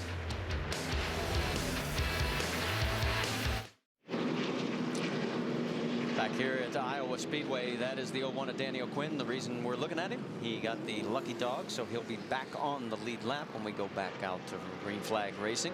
We are under our 5th caution right now after Michael McDowell got some help down the front straightaway. Didn't help him too much except to spin him around. He did keep it off the wall, but it means that we'll have another restart in the double file formation. Kyle Busch will be the point man on that. He'll get the choice of the lanes with Brad Keselowski, Eric Darnell, Mike Bliss, Justin Allgaier, and Scott Wimmer, your top 6. And boy, for that 18 car, 18 consecutive races, he has now led. The record is 19 by Sam Ard. So he continues to rewrite the record book, gets closer to another one. Don't forget the Sprint Cup Series is at Pocono, presented by Old Spice, tomorrow at 1 Eastern on ESPN. Greg Biffle moved into the top 12 last week. Kyle Busch dropped out. Can Kyle get back in? Well, tune in tomorrow at 1 Eastern. You'll find out. For more, log on to ESPN.com.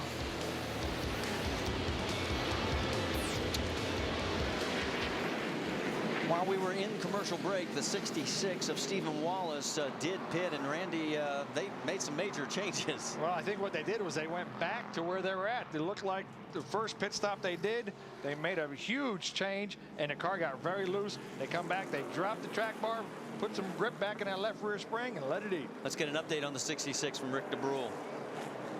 They had a cut rear tire. That was the problem. So now they've made all the adjustments. And the question is, having made all those adjustments based on the fact that they had this problem, does the fact that it's a cut rear tire change all that? So it's one of those, they're not quite sure what they've done.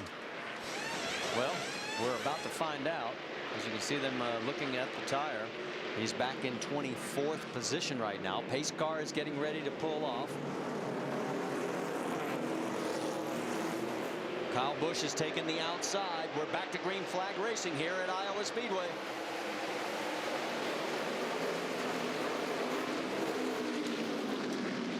See Kyle Busch on the top of this racetrack. Let's see, doing it again. Kyle just loves the top of these tracks. I love watching him on these restarts. He just sets sail, gets gone. Which he'll definitely go where nobody else goes. That's for sure. That's the story right there. He'll just take it where if somebody's there, he's going to go around him, inside, outside. He doesn't care, and he usually gets it done on the first 2 or 3 laps of his restarts. On board with Brad Keselowski. Meanwhile, we can tell you that Eric Darnell fell back a couple of spots on that restart. And these two are trying to check out on the rest of the field. And look at Scott Wimmer. He's using that high lane as well. He has moved up to 3rd, gotten around Mike Bliss. So Wimmer going to try and catch up to the 2 up front, see if he can make it a 3-car battle. Well, Brad Keselowski and him, those are team cars out of the same junior motorsports shop. So you know those guys are very similar. And more that, as you see on the racetrack, they do run it. Back on board with Brad Keselowski. These guys are settled in right now, Marty. They're understanding what they need for tire pressure. Some of the guys made mistakes, like Stephen Wallace. They're getting that stuff fixed. He had a flat tire. A lot of guys are knowing what they need to do right now, and the track is definitely changing as this race goes on. More rubber getting down on it. As we see the 99 and Jason Keller, you've got to give a heads up to Jason Keller and that race team. They're out of Nashville. They don't have all the technology that they have in Charlotte. That Clean X car is running pretty good. You can see Keller right now as he is in the 8th position, just a few spots behind. Pick up Kevin Harvick in 10th, and then drop back just a little bit further behind the 38 of Jason Leffler. There comes the 60 of Carl Edwards with Kelly Byers on his hip. And the 62 of Brendan Gaughan's going to try and make it 3 wide. He's running that high side. He said he's going to get that thing grooved in. He'll be up there all in the afternoon, later this afternoon, that's for sure. Brendan Gaughan just loves running the top of the track, whether he runs the Truck Series or whether he runs a NASCAR, the Sprint Cup Series, or the Nationwide. He's just one of those top feeders, I call it. It's closer to the wall. He won't hit it as hard. Well, and Carl, if you remember, as he looks underneath again, told our guys before the start of the race, he felt that the low line was better for his car based on what he felt on Thursday when he had that 6-hour practice session. And that's where he's been basically living all day. Look at this. This could be interesting. Whoa! Byers slides up in front of the 62. That's something. I've always been a bottom feeder. I always loved running the bottom. I tell my kids that yellow line is your friend through the center of the corner. The closer you get your car to work on the bottom, it'll work anywhere. Randy, I got to agree with you. Every time I race, I love the bottom side of the racetrack. And if I got at the very top, I felt, man, if this car slips just a little bit, I'm going to clobber that wall. but a lot of guys don't care about it. They like to get up there and just let her run.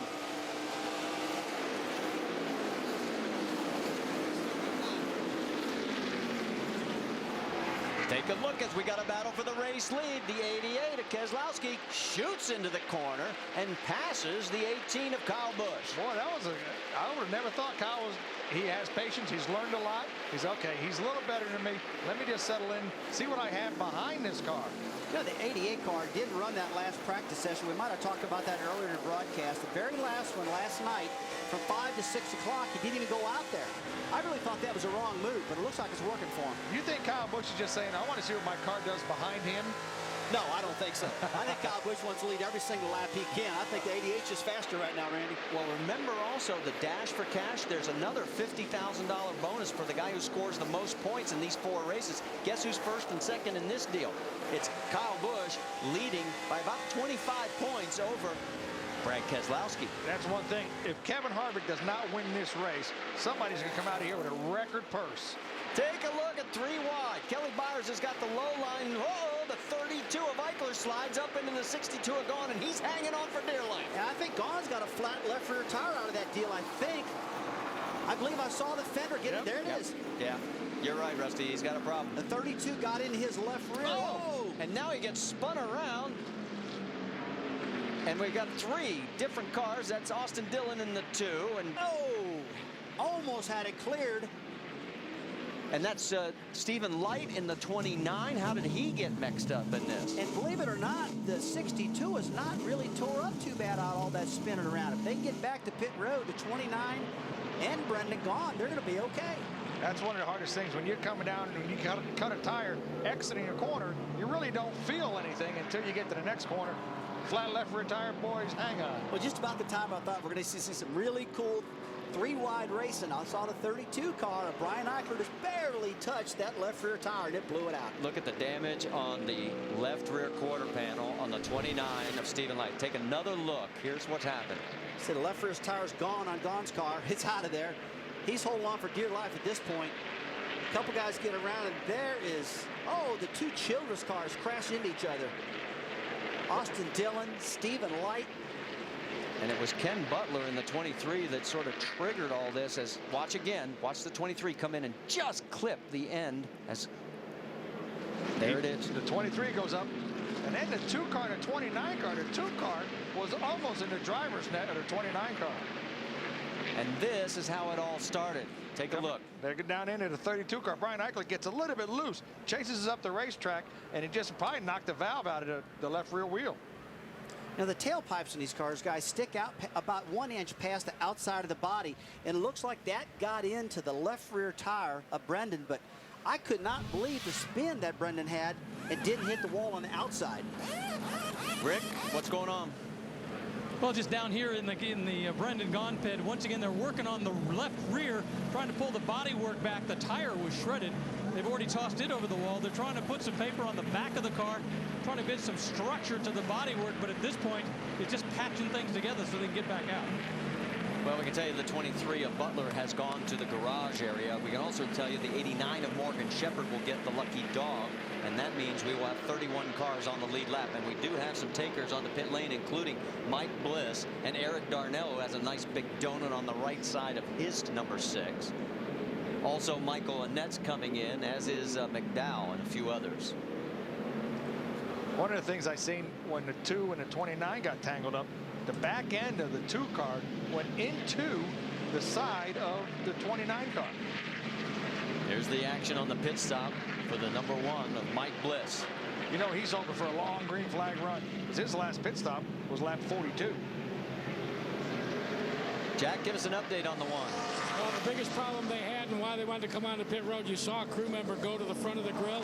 In the midst of that accident, the debris, Mike Bliss picked up a bunch of brake duct, and they were trying to get it out from the grill, because if it gets stopped up, well, then it's going to start to overheat. Thanks for the update. Now we know why. As you pointed out also, Randy, he needed to get in. And it looks like right now, well, Brad Keselowski has led 40 laps. That's more than anybody else. Justin Allgaier is second in that category with 35. We've had 5 different leaders with 5 lead changes here at the Nationwide Series at Iowa, presented by GoDaddy.com. One more look at all the carnage that took place just a few moments ago. Our 6th caution here at Iowa Speedway. Green flag has just flown again at the U.S. Cellular 250, and it was Brad Keselowski choosing the outside line, so far paying dividends.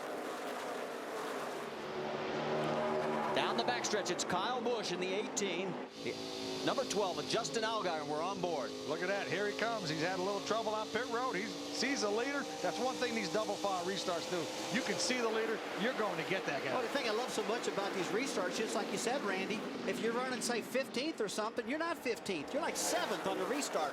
You know, you're not all the way back. You got a shot to still get back in the game with these double file restarts. And not many guys can say they passed Kyle Busch this year. Those guys get up and say, I'm jumped up on a wheel. I passed Kyle Busch.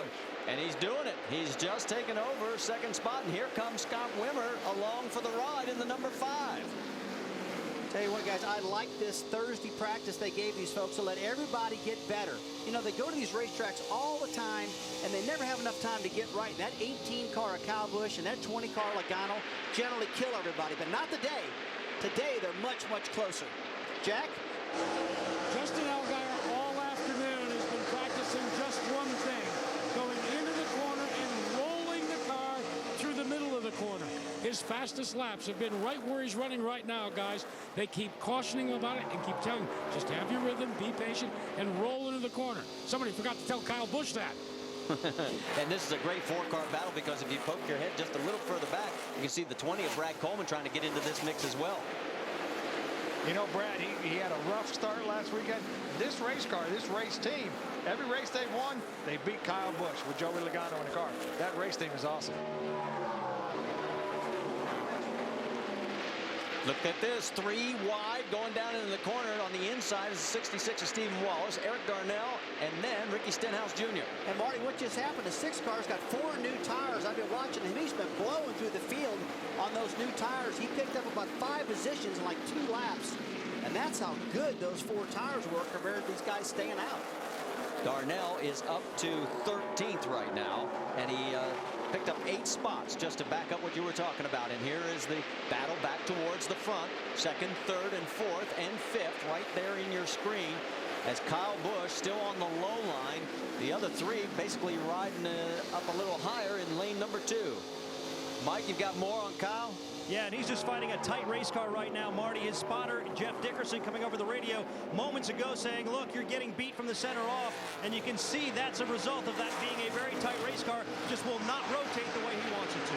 Now, Rusty, how aggravated did you get when your spotter's like, okay, you getting beat, and you're sitting in that race car saying, no kidding, I'm on the gas, I'm turning the wheel, I got to roll out of it so I don't run into nobody.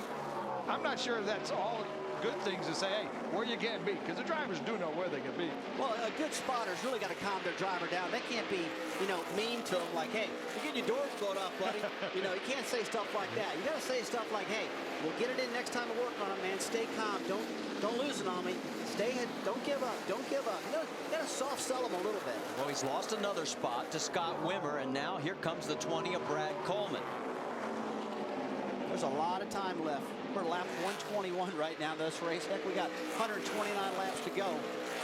And he'll get time to work in that car and fix it. But I will tell you, the competition has caught up to this 18 car. Well, he's going to the high side. He likes that high line, and it's going to pay a dividend again as he gets back around Scott Wimmer. So put Kyle back into the 3rd position, bump Wimmer back to 4th, and there comes the 20 of Coleman, and also the 99 of Trevor Baynes starting to pull closer. And that's one thing, when your car's tight on the bottom, and you can move up a little bit, the radius is a lot easier on the right front tire, and the car might like it up top. So we are almost halfway. Your race leader by 2.3 seconds here at the Nationwide Series race at Iowa, presented by GoDaddy.com, is that guy driving the GoDaddy.com Chevrolet, Brad Keselowski.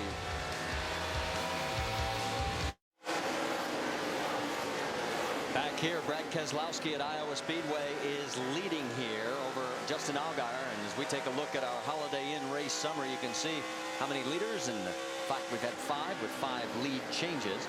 There's our average speed, 94 and change. We've had 29 cars right now on the lead lap. And it looks like they've settled in right now. These guys know what they got in their cars. They know where to run. They know where to get nervy and not nervy out there. And looking pretty good right now, just like this guy right here. And while you mentioned they have settled in, let's get our Nationwide Insurance up to speed as we check in with our race leader, Rick. Well, probably no big surprise, but Brad Keselowski likes his car, especially after the adjustments they made the last time he was in. He came in, they made track bar adjustments, and he is one happy guy. Jack? Justin Allgaier finds himself back in the second position. It is a long way back from your leader, but he looks in his rearview mirror. He likes his race car. They've worked on the tight condition coming out. He looks in that rearview mirror, Mike Massaro, and he sees a Tiger ready to bounce. And a lot of debate in the 18 camp the last caution whether or not to come down pit road. Jason Radcliffe called them off because they don't feel like they had enough tires. They've only got 2 full sets, so they're in a bit of conservation mode. In the meantime, he's battling a very tight race car. He just came over the radio and said this has been the way it's been all week. Every time I've been in this car, he believes it's something in the front end, Jackaroo. Meanwhile, right behind them, and this is a team that had trashed a car in practice, but Scott Wimmer has been fighting a loose condition going in and a tight car coming out. They have tried to keep at least 1 set of sticker tires. They want to make another stop, and then they'll try and cure that. Meanwhile, right behind Scott Wimmer, there's a little bit of distance, but it is Kevin Harvick, who started way in the back. The car was very, very loose in the beginning. The Jimmy Jones team has worked very hard, and now he says he has a car to go to the front. Behind Kevin Harvick, working real hard, has been Brad Coleman all day. All he has said on the radio is tight, tight, tight. The Gibbs team continues to work on it. Rick DeGrule. Let's talk about Trevor Bayne. When he first went out after this last stop, he said the car felt better. However, since he's been out on the track, he says the car is starting to get free on the entry again. So he's not totally happy with the car. Hopefully they can make adjustments on that next stop. Jack? Meanwhile, directly behind him, when Trevor Bayne is the 6th car. Eric Darnell had come all the way up to run in the 3rd spot. He has been fighting a tight condition all afternoon. They have not been able to cure that condition, and Mike Massaro, he has faded to the back of the top 10. And we're talking about one of his Roush Fenway teammates, Carl Edwards. Before that last round of pit stops, he was complaining loose in, tight center. They reset the track bar to where it was at the beginning of the race. Carl came over the radio not too long ago and said that adjustment was absolutely perfect. The car is pretty good. Still trying to fight his way through traffic, though, Jack. Meanwhile, directly behind Carl Edwards, it is Jason Leffler. Now, Jason Leffler told his crew chief, he said, we are so walled into the ballpark, you've got to do something radically to get me back in. Guys, they haven't found the radical thing to work yet. All right, thank you, guys. Let's also update you on 2 other cars that have really moved up. Michael Annett has picked up 16 spots, and he now finds himself in 16th. And Morgan Shepherd has picked up 15 spots. He's up to 26th. So good work by both those cars. And Brad Keselowski, you take a look at our race leader. He has now exceeded the total number of laps he's led in the first 20 races of 2009. That was 64. He's led 69 and counting today. Back here at the Iowa Speedway, we have just gone under our 7th caution. There is debris on the racetrack, so the 2.3-second lead that Brad Keselowski had over Justin Allgaier just evaporated. Kevin Harvick, you see there, has moved into the top 10, although Eric Darnell did slide past him, so he's back to 8th as the pace car is out. And there comes the race leader as he comes in. Justin Allgaier also comes in. Let's go to Mike Massaro first. And Kyle Busch been saying the same thing about his race car very consistently. Tight, tight, tight. They're going to make a track bar adjustment and a wedge adjustment, just trying to get that car to turn. A 4-tire change here on the 18 car. More for Justin Allgaier, and they've made an air pressure adjustment on the right side. They want to give him a little bit more speed. Rick DeBrule. leader, Brad Keselowski, brought the car in. He loves the way it feels. All they have to do is change tires. They are putting on 4 tires so he can go back out. But once again, no adjustments, no track bar, no air pressure. But they've got a little bit of problem on the left rear. They dropped one of the lug nuts, so it delays his getting out. It will cost him, and no spillage of Sunoco fuel like we saw in one of the pit stops earlier. Take a look. Stephen Light, remember, he was involved in that last caution. He picks up 12 spots by taking only 2 tires, as does Mike Bliss. Keselowski loses 4 because of the lug nut problem. So it looks like when it all shakes out, Kyle Busch may be the man they are all going to be chasing. And there's trouble for the 33. Kevin Harvick comes in. We will update you on what happened on his pit stop. And he is the one guy who can spoil the dash for cash. Stay with us.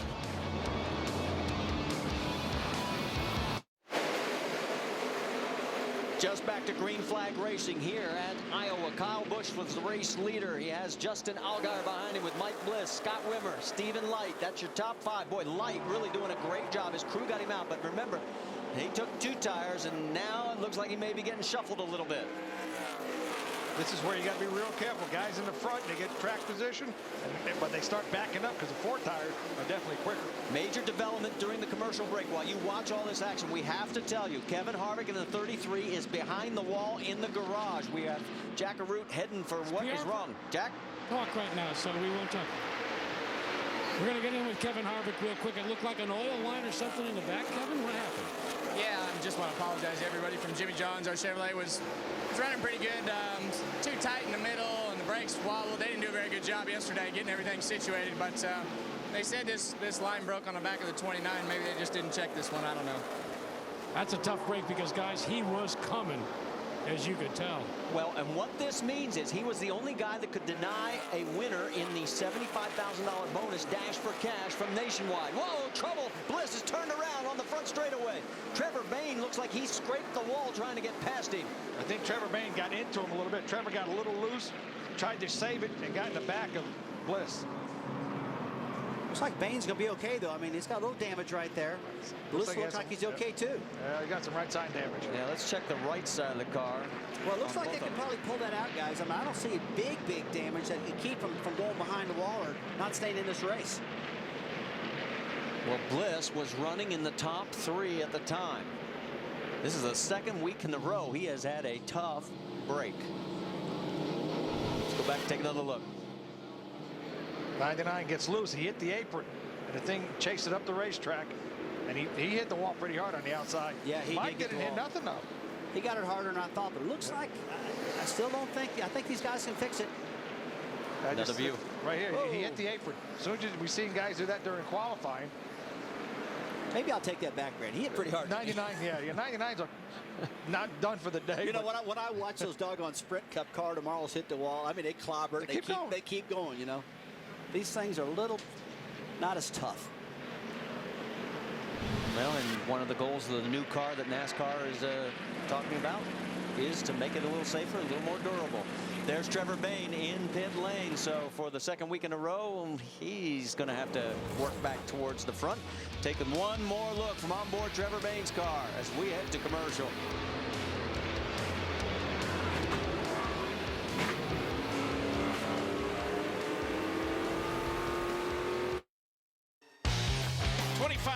Josh Hansen came out of nowhere last year to take the gold in Super X at X Games. Well, he's back, and he's everybody else's target. It's Super X. Can he do it again? X Games 15, Super X Racing next. And thanks, Paul, because James Stewart is going to be out of that action because of a shoulder injury, so maybe Josh does get it again. Back here at Iowa Speedway, take a look. Trevor Bayne is back in. He's already 1 lap down. They have got a lot of damage on this car. Absolutely. You look at some of these pit crew guys, when these guys are wrestling, this could be an X Games itself, just in these pit stops. Well, it could be, but hey, give me a break now. Look, they got the thing back in the racetrack. You said there's no damage on there. Well, there's a little damage, you know. Not too bad, though. Rick, you've got more? Well, you missed it a while ago. They had the sledgehammer out there putting this thing back together. You know, you do what you can. They brought it in. They changed the right side tire. They went to work on the body work. They got him back out to get him a little more track position. They do as much work as they can and then move him back out for the time being, right now, these guys are bodywork specialists. Well, we should also tell you, Scott Wimmer came back in on lap 154 after just pinning on lap 146. He has dropped down to 22nd place as we're back to green flag racing with Kyle Busch, Justin Allgaier, Eric Darnell, Brad Keselowski as they head into turn 1. It seems like everybody always likes the high side here on the restarts. A little more breather room up there, Randy. They can settle in and not worry about sliding up in anybody. If that car slips a little bit, they got some more real estate up there to slide around at. 7 of the 8 restarts have been from the outside. We've watched this 12 car, Rusty, all day yesterday. The thing had a nice attitude in that thing. This could be one of the best runs I've seen Allgaier run all year long. They had time to get the car handling right.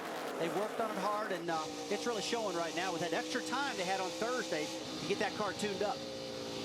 Second, third, and fourth. Look at Darnell up on the outside. You can't even see him. That was Trevor Bayne down low that you saw. He's now 2 laps down behind the leaders. You know, you guys mentioned about Allgaier. His best finish was 5th back at Kentucky, and this is his 25th nationwide race. And he is very aware that Dodge has not had a win in this series since August of 2007. And right now he's got his hands full with Brad Keselowski. And he knows he wants some points. And the guy leading the points is in front of him. He's like, I got to go get that guy. They just can't hold Keselowski back. I mean, he just got a strong car today. And like I said earlier, I can't believe he didn't even practice last night. But I guess he knew he had a real bad hot rod. Guys, just got word from NASCAR officials. Trevor Bayne's going to be held an additional lap, excessive speed, and also a commitment lane violation. So that'll put him 4 laps down. His race is over. Man, when it rains, it pours. And, you know, it seems like it happens all the time. When a guy gets in an accident, things go worse. Here we go. Brad Keselowski looking underneath Allgaier again down the front straightaway, and he looks like he may clear him. Can he hold the low line? He's got him. Through the rusty bump, out the corner. You got to stop calling it the rusty bumps. You're making this poor guy a complex. I'm going to give you a shovel. You go down and fix that bump yourself, okay? I don't think it's that bad, but it's something good to talk about. That's right, character bump. That's cool. All right, Eric Darnell is looking at the number 12 now, and he's got him in his gun sights. Wants to get around him, move up to 3rd. We can tell you that Kyle Busch's lead is 1 second. This is some of the best action we've got on the track. Almost touched. Look at the front of those cars, right on the ground. That's what the guys worked on all day Thursday, Rusty, is get those cars slammed to the ground so no air gets under those cars. Maximum downforce on the front of these things. I love watching those shots, Randy. I mean, it's just cool to shut up and not say nothing and watch what these cars look like on the racetrack. And you're right, look how low those things are. They're just eating up that asphalt. Let's get more on the 12 of Justin Allgaier, Jack. Well, the reason you see Justin Allgaier having his hands full with Eric Darnell is because of the only place that it seems that he can run, especially in the corner, is right there in the middle groove. If he tries to go a little too hard, the car bounds up. If he goes too low, the car loosens up. So that has left the bottom open and the top open. And each and every time through a corner, it's been an adventure for your second place car, Justin Allgaier. Well, right now, it's Kyle Busch, Brad Keselowski, Allgaier, Darnell, Leffler. That's your top 5.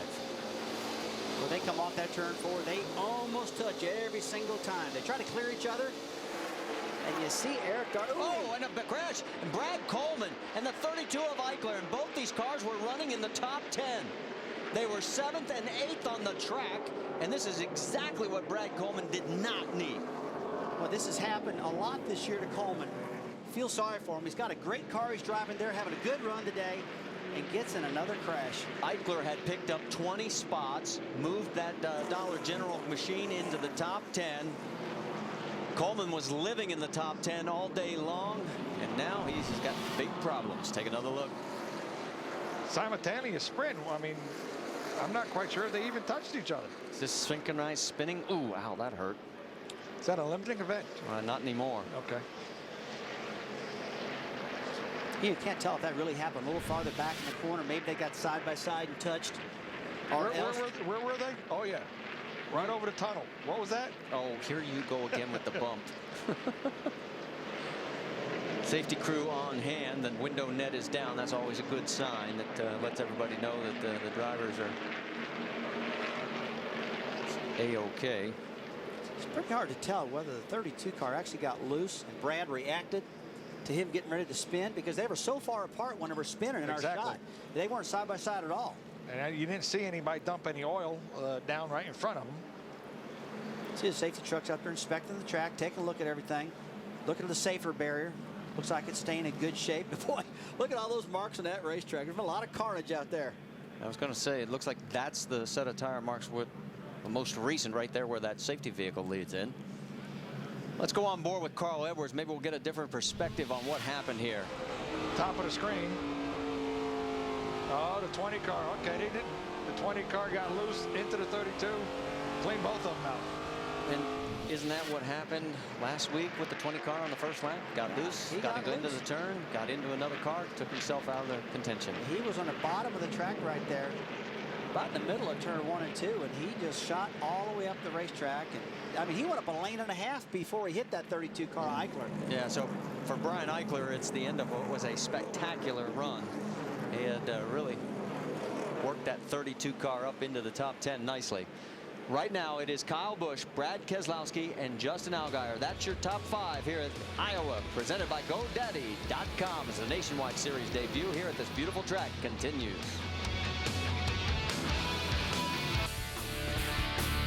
Let's take a look at our Verizon Wireless race rundown. Pit problems early for Justin Allgaier as he had contact. Trevor Bayne, as you can see, almost got a tire loose there, and that's the same incident that collected Allgaier's problem. Then Brendan Gaughan has a little contact with the 32 of Brian Eichler, and that cuts a tire, and then it all breaks loose when the 23 of Butler gets in to the 62 and turns him around. A little bit later, behind the wall, Kevin Harvick, as he have a problem. As we can also tell you that Scott Wimmer has just gone behind the wall. And then in lap 153, Mike Bliss gets some help from Trevor Bayne. Bliss stays off the wall, but not so lucky for Bayne. And from 42nd to the race lead, Kyle Busch has now led 49 laps. He's our 5th different leader in this race. Right behind him is Brad Keselowski, Justin Allgaier, Eric Darnell, and Jason Leffler in your top 5. And of course, our reason for our 9th caution here is you go on board. You can see Brad Coleman slides up into Brian Eichler in the 32 and pretty much ends the day for both of them. And that's something that, you know, it's so tough that you got to be so careful with these race cars. They're so loose at the beginning of a run that you almost got to give yourself extra room so you don't do that. Now, Jack, you got a reason? You got the reason why the 5 went behind the wall? Marty, and the reason why he was slowing down. All of a sudden, they noticed that he was pushing oil into the exhaust. It was starting to smoke, and eventually, the engine gave up the ghost. Yeah, that's a Hendrick motor. You never see those things fail, so that was amazing. I wonder if there's any concern in the 88 pit. You know, those are the same engines in both of those cars. Sure make you think about it, wouldn't it? Seems like one happens to one, happens to the other. Getting ready to go back to green flag racing. Just been informed NASCAR is going to penalize the Brad Coleman team. Too many men over the wall as we're getting ready to go back to green flag racing. Kyle Busch again takes the high side as we are green at Iowa with 78 laps to go. 3 wide going in, and Darnell's on the outside. Hang on. Will everybody make it through? Well, look at Stephen Light up there. He's all the way back to the 8th position right now. After that crash he had earlier, hanging in and outside there. There's your top 5. Well, in fact, there's your top 10 all in the same shot. What about Kelly Myers? What a great run for Kelly in 5th spot right now. Hey, that number 10 car, Braun Racing Toyota that Kelly's driving. We all know Kelly's a great driver. In fact, Kevin Harvick looks like he's going to work with Kelly a lot next year. You saw the 11 of Scott Lagasse going underneath, trying to pick up a position. Carl Edwards on the bottom side of the racetrack working on Leffler. Oh, he slides up a little bit, almost gets into him. That's a battle for 6th, right in front of his buyers. And now let's take a look at the race lead. Keselowski wants it. Busch has it. They go down into 1. Marty, I've been watching the first 5 laps. Every single restart, these guys just go like the Banshee, and that old hard tire that Goodyear brought, that good safe tire, I'll call it, it just doesn't have the grip after about 5 laps, but it runs like crazy for about 5 before it settles in. Kyle gets about a lap, or I should say a car length ahead. We can tell you that Brian Eichler has been released from the medical center. He is okay. On board with Keselowski, you can see the last laps by the leader and Brad. He's quicker right through the center of the corner. He gets a lot of momentum, just like you said, right through there, and uses that to his advantage. see Kyle's just choosing that second lane and staying in it. And Brad's pulling that nose down, trying to get that downforce to the front of that car. And all these drivers will tell you, they want to get that nose clean so that thing's stuck good so they can turn underneath them. Just like Brad's trying to do right there. Yeah, if he gets a chance, he's going to stick that GoDaddy thing right up that Toyota right there. Go get him some pizza, right? Let's get an update on the 88, Rick DeBrule. Well, don't forget, he chose not to run the final practice session because Brad Keselowski thought that car was so good. Obviously, he was right. In fact, I keep asking the team, has he said anything? They said, nope, not a thing. He loves it. That's one thing. When the driver doesn't talk, boy, he's a happy camper. He's taking a look on the inside. Right behind is Eric Darnell saying, hey, you guys take each other out. I'll inherit the lead. Down into one. They're side by side. Does he have enough oomph coming off the corner? No, Kyle's got him. Well, remember, guys, these Nationwide engines don't have a lot of power, so it's all about momentum. I mean, they're way off in horsepower compared to the Cup cars. And they got to keep them wound up in the center of the corners, and that's what helps with Kyle Busch running that top side of that track, keeping them wound up. Well, take a look at Scott Wimmer and Mike Bliss. They are battling for position. Now, remember, both have had, or Stephen Light, I'm sorry, in the 29.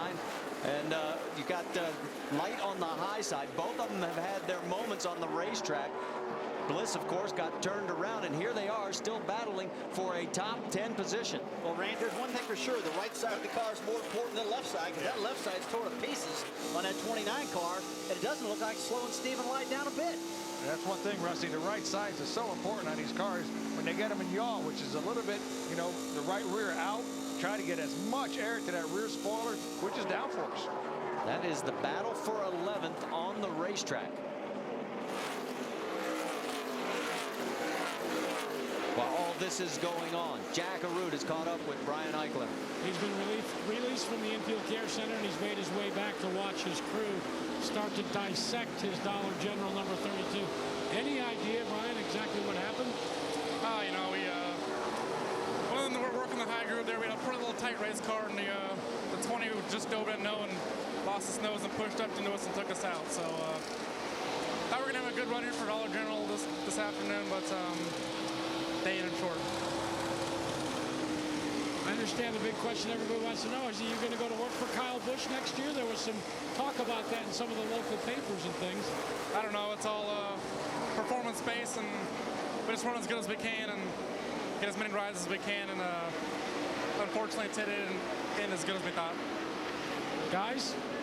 Well, I'll tell you what, Kyle Busch has said very plainly, if I ever start a team, he's the guy I'd like to have for my driver.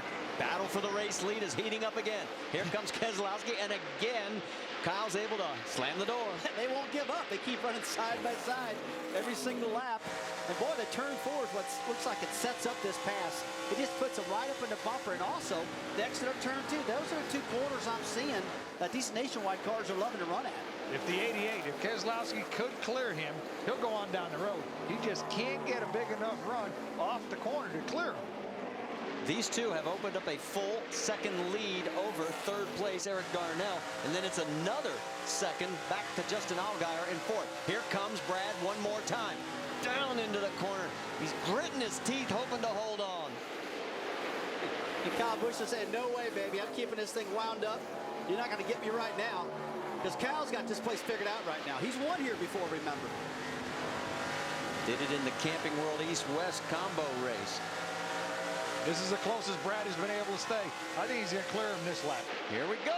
He's got a nose on him. Now, can he finish the deal through two, over the bump? And survey says no, I don't think so. I still got a half a lap.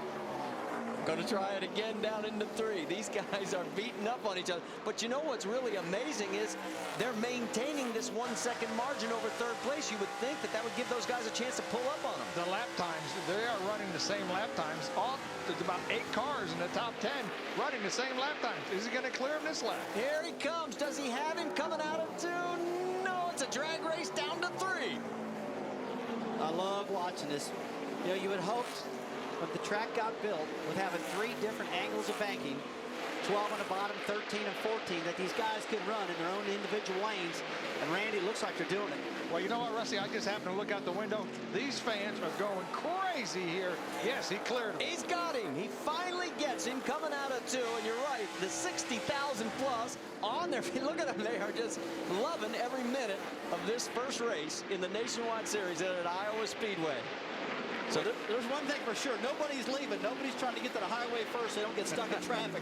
They're all still in their seats. 6 lead change between 5 different leaders. And right now it is Keselowski in front of Kyle Busch, Eric Darnell, Allgaier, and Byers. That's your top 5 after 189 of 250 laps. Who wins it? Come back. Remember, there's an extra bonus for 75 grand on the line. Back at the Iowa Speedway, take a look at the Nationwide Dash for Cash. Here are the overall points, and this is really significant because Brad Keselowski has now opened up a 1.6-second lead over Kyle Busch. That's going to narrow that gap. That's a $50,000 bonus for the points total after the 4 races. The last race is Memphis in October, but there's $75,000 at stake today for whoever wins this race. And we asked Brad Keselowski what, well, his feelings were about possibly being the underdog. I kind of like the underdog role. I feel like it actually takes some of the pressure off myself and my team and allows us just to go out there and race. I'm not really worried about what everybody else thinks. I'm just ready to go do it.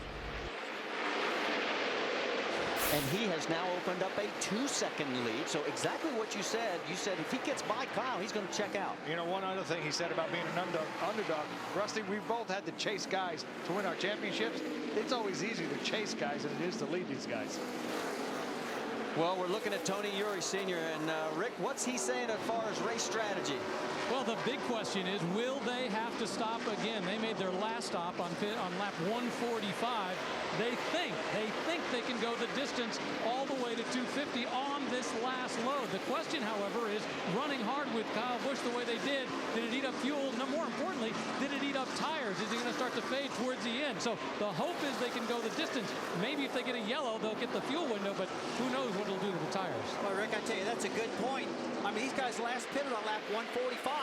We talked earlier, the teams are saying they can go about 105 laps. I mean, you add 105 to 145, that puts you at 250, and baby, you're out of gas on the last lap. So it's just going to be close. Now, what about a green-white checkered? Let's get the strategy on the 18. Mike Massaro. Well, you got to imagine the 18 team is hoping for another caution for a couple of reasons. One, so they can adjust their race car a little bit and give them another shot at the 88 and this victory. The other reason, fuel. I just spoke with team manager Steve D'Souza, asked him if they could go the distance. He said, I think so. Then I spoke with their fuel guy, and he said, we're going to be real close.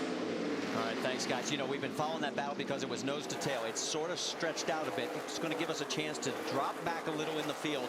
Got to give a tip of the hat. Second week in a row, Kenny Wallace is in the top 10. The 28 Border Patrol car right there.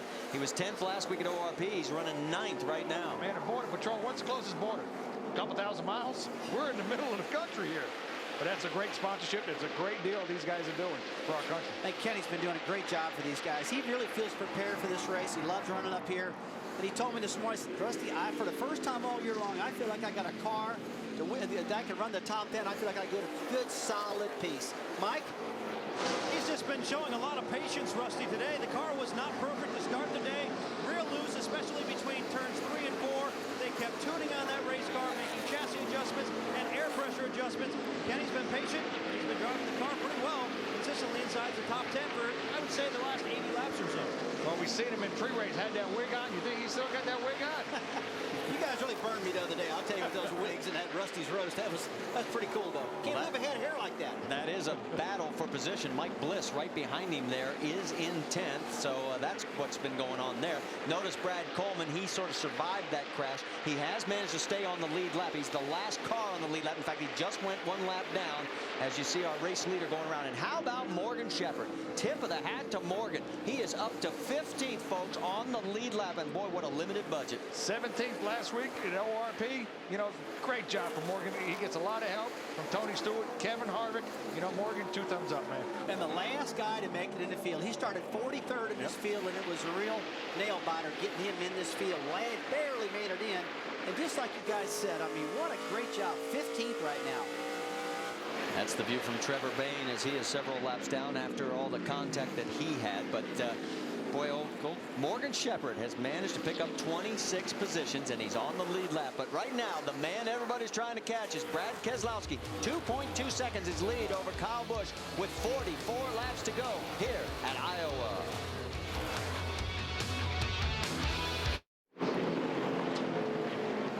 You take a look at Austin Dillon here at Iowa Speedway. This is the net result of what happened several laps earlier as he has brought out our 10th caution. As we're here presented by GoDaddy.com. This is a lap or two earlier. Watch what happens Justin Allgaier in the 12.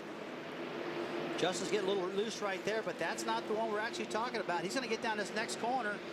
Allgaier loses it, takes out Austin Dillon, and tears off the right front corner of Justin Allgaier's fender, and he was really slowing up there, guys. Let's listen. He was pedaling, then he says, oh, I'm just holding it wide open. And he cut down the left front of the 2 car, and he went up and just finally cut out. On board with Jason Leffler.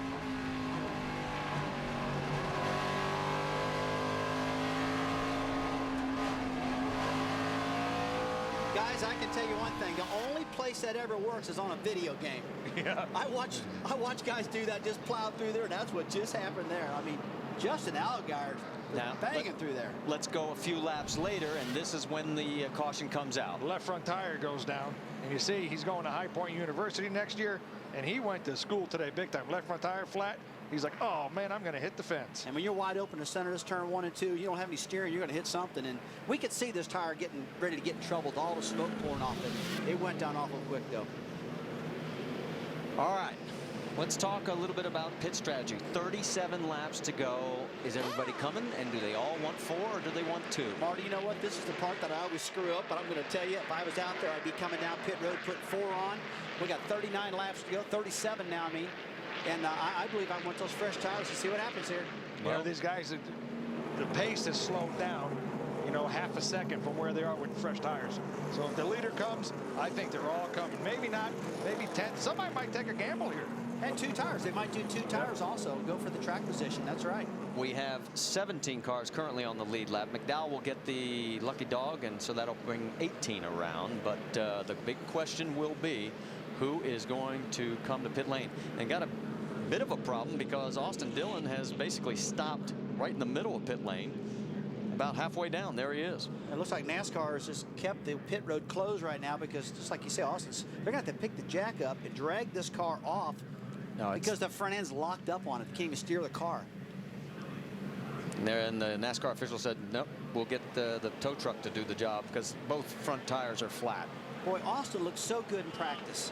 I mean, the car was fast in practice. It really had his act together. It's got that new sponsor, High Point University, on there. I guarantee Richard Childress is probably sitting in Poconos, pulling his hair out, going, oh, man, I can't believe this. I think he's paying the grandchild's tuition right now, though.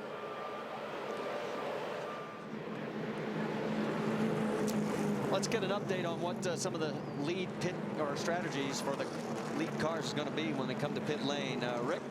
I wish I really knew the answer to that. The problem is I'm not sure they know the answer. They keep going back and forth. They want to do what everybody's going to do. But the problem is they're the leader. As far as Brad Keselowski, he's the guy who's got to decide. At this point, they have not made the decision to bring him in. You know what? I wonder if they have their spotter up on the roof. Kyle Busch is way up on the end. They can do their pit stop according to what Kyle Busch does. Randy, I will tell you, I've been watching the lap times, and about after 10 laps, those new tires, they don't run too fast. They settle right in. These cars are running 24.20-second laps, 24.20, 24.30s. And on a restart, you'll see them run maybe 23.80s for about 5 laps. Then they slow right back down. So, hey, they might be thinking, let's cool these tires off, let's stay out. But if I was them, I'd be coming out pit road. What's the strategy for Eric Darnell in 3rd place, Jack? Rusty and Randy, when you were running, if somebody offered you 4 new tires, it was Dr. Feelgood time, right? Absolutely, buddy. Well, that's exactly what they've offered to Eric Darnell. He's going to come down, take on 4 brand new Goodyear tires.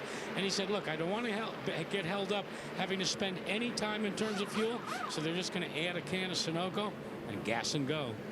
Well, I'll tell you, one car is probably going to have to hit pit road is that number 12 car, Justin Allgaier, because it's got some big-time body damage on the right front corner especially. They're going to have to get that fender fixed. And Randy, it looks like it's very close to rubbing the right front tire also. Right rear is right on it too, so I think they're going to be having an extended pit stop.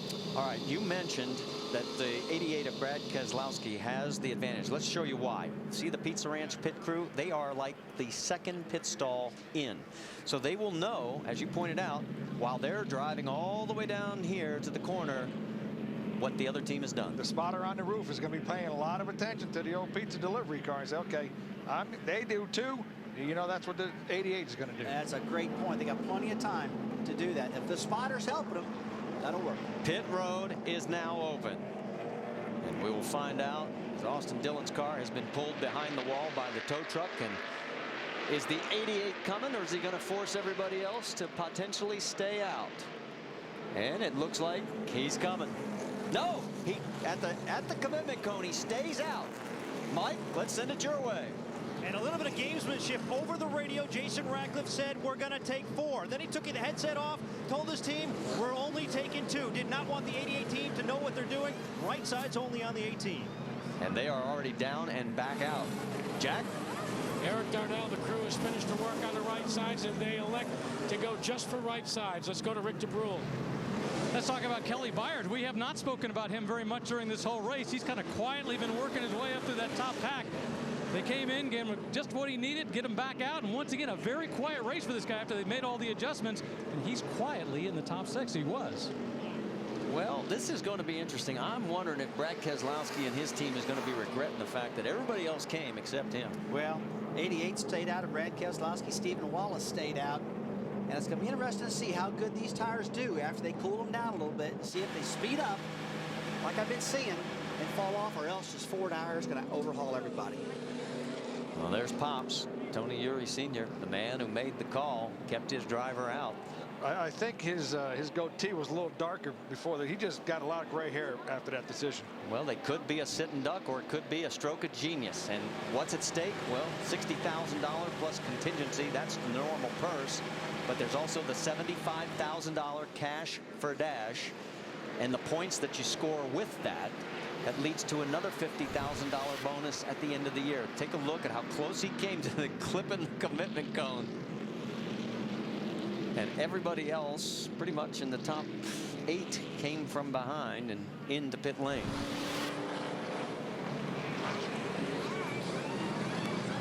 Well, the 18 car took 2 tires on, didn't take 4. That's a good call, though, keep the 2 tires on. Get that thing, keep the track position, because these tires, like we talked about, have been staying pretty good throughout the day. It's just it just shows you how hard the tire is. Generally, a hard tire doesn't fall off a whole lot. Let's get the latest on the 88 from Rick.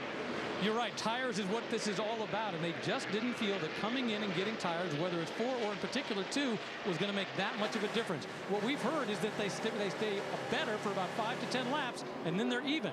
Can he hold them off for 5 to 10 laps? Well, the first 3 stayed out. Brad Keselowski, Stephen Wallace, Michael Annett, and Kyle Busch is in 4th. So you're going to find out what the feel goods are going to do here early. Kyle Busch will be leading this thing in 2 laps. And that's the key right there, guys. The first 5 laps, they got to get it done on those fresh tires, because they do level out after that. Down the backstretch, Michael Annett in the 15 was really holding up the whole line. There comes Kyle. He's got the gun sights set on the 88. And here comes Eric Darnell with 6. We saw him earlier on new tires, just rocket through the field for about 5 laps and settle in. Darnell is 4th, trying the high side on Stephen Wallace in the 66. So far, Keselowski is still holding off Kyle Busch. And Darnell has cleared the 66, so move Eric up to 3rd. Now, see, guys, I just don't see everybody just attacking everybody. They spread out a little bit, and we're just not seeing the sign that 4 tires do what they normally do. So this is probably not a bad move for some of these guys. Does this pay the dividends that the 88 team was hoping? Keselowski has his mirrors full of that Camry with Kyle Busch at the wheel with 29-28 to go this time by. Remember a couple weeks ago when Joey Logano stayed on the racetrack, did not put 4 tires on, and drove off and won that race, and nobody thought that was going to happen. Haven't talked a great deal about Carl Edwards the last couple of stints, but here he is in the 7th position and trying to go around a wounded Justin Allgaier. Carl has been the slowest guy to the front that started in the back. I would have thought he was going to rock it to the front like he did last week. Well, he is cleared and now move Edwards up to 6. Next target for him is Leffler. Let's get more from Mike Massaro. And a lot of debate in that camp before that last round of pit stops, Marty. They were deciding whether or not to go with 4 tires or 2. Wanted to go with 2, but Carl was concerned they were just way too loose to do that. Elected to go with 4. We're going to wait and see if it pays off. The battle for the race lead is still nose to tail. Keselowski is managing to hold off the 2 fresh tires that Kyle Busch has on that number 18. You know, Kyle Busch is complaining he's going to the outside of him. He has a run on him.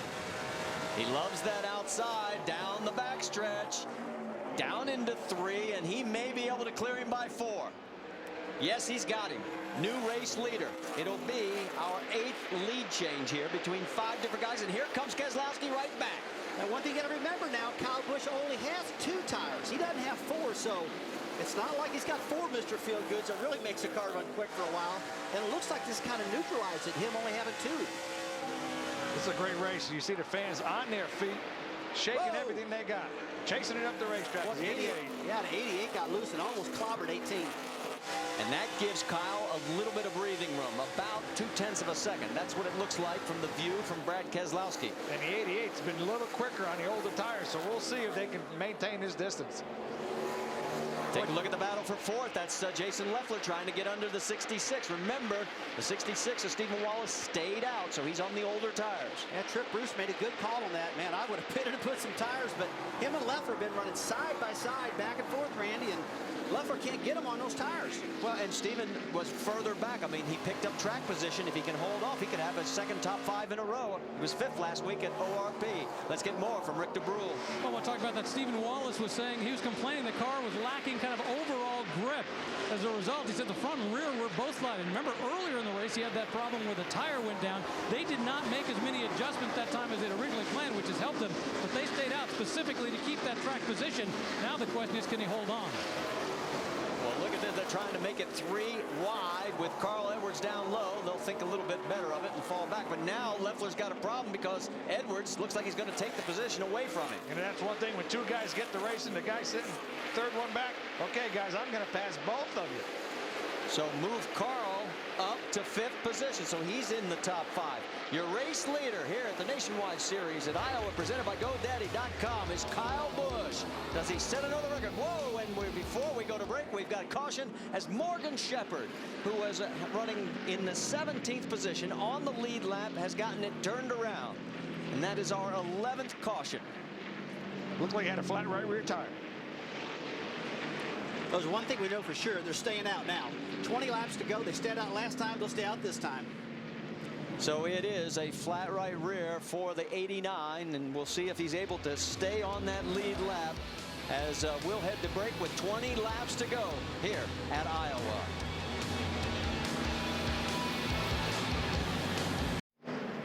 Back here at Iowa Speedway, let's talk to our in-race reporter, Rusty. Brad K, Rusty Wallace, ESPN, you got us? 4.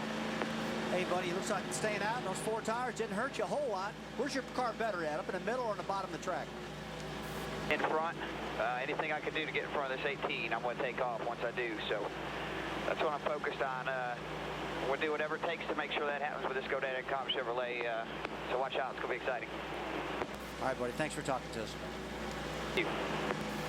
Tell you what, tip of the hat to Brad and the team, because realize what's at stake here, folks. $75,000 bonus if they win the race. $60,000 plus your contingency money, plus the $50,000 bonus at the end of the year. And there's Eric Darnell's crew chief, Mike Kelly, and they'd like a piece of that money too. And for them to take the time to give us that little update, appreciate it. That was pretty good. You can tell the urgency in Brad Keselowski's voice. You know, Pop's theory up there, he doesn't even want to do that. He doesn't want his driver to talk at all, but you know, he did a good job filling us in what's going on.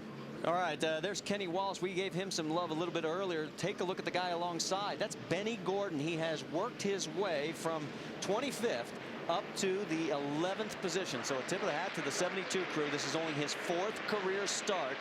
And Benny, I'm afraid we may not see much of you here down the stretch, because I have a feeling the battle for the race lead between Busch and Keselowski is going to be huge. Take a look at this crowd. Capacity, 60,000, and not a single one of them is in their seats. There'll be 16 laps to go this time by.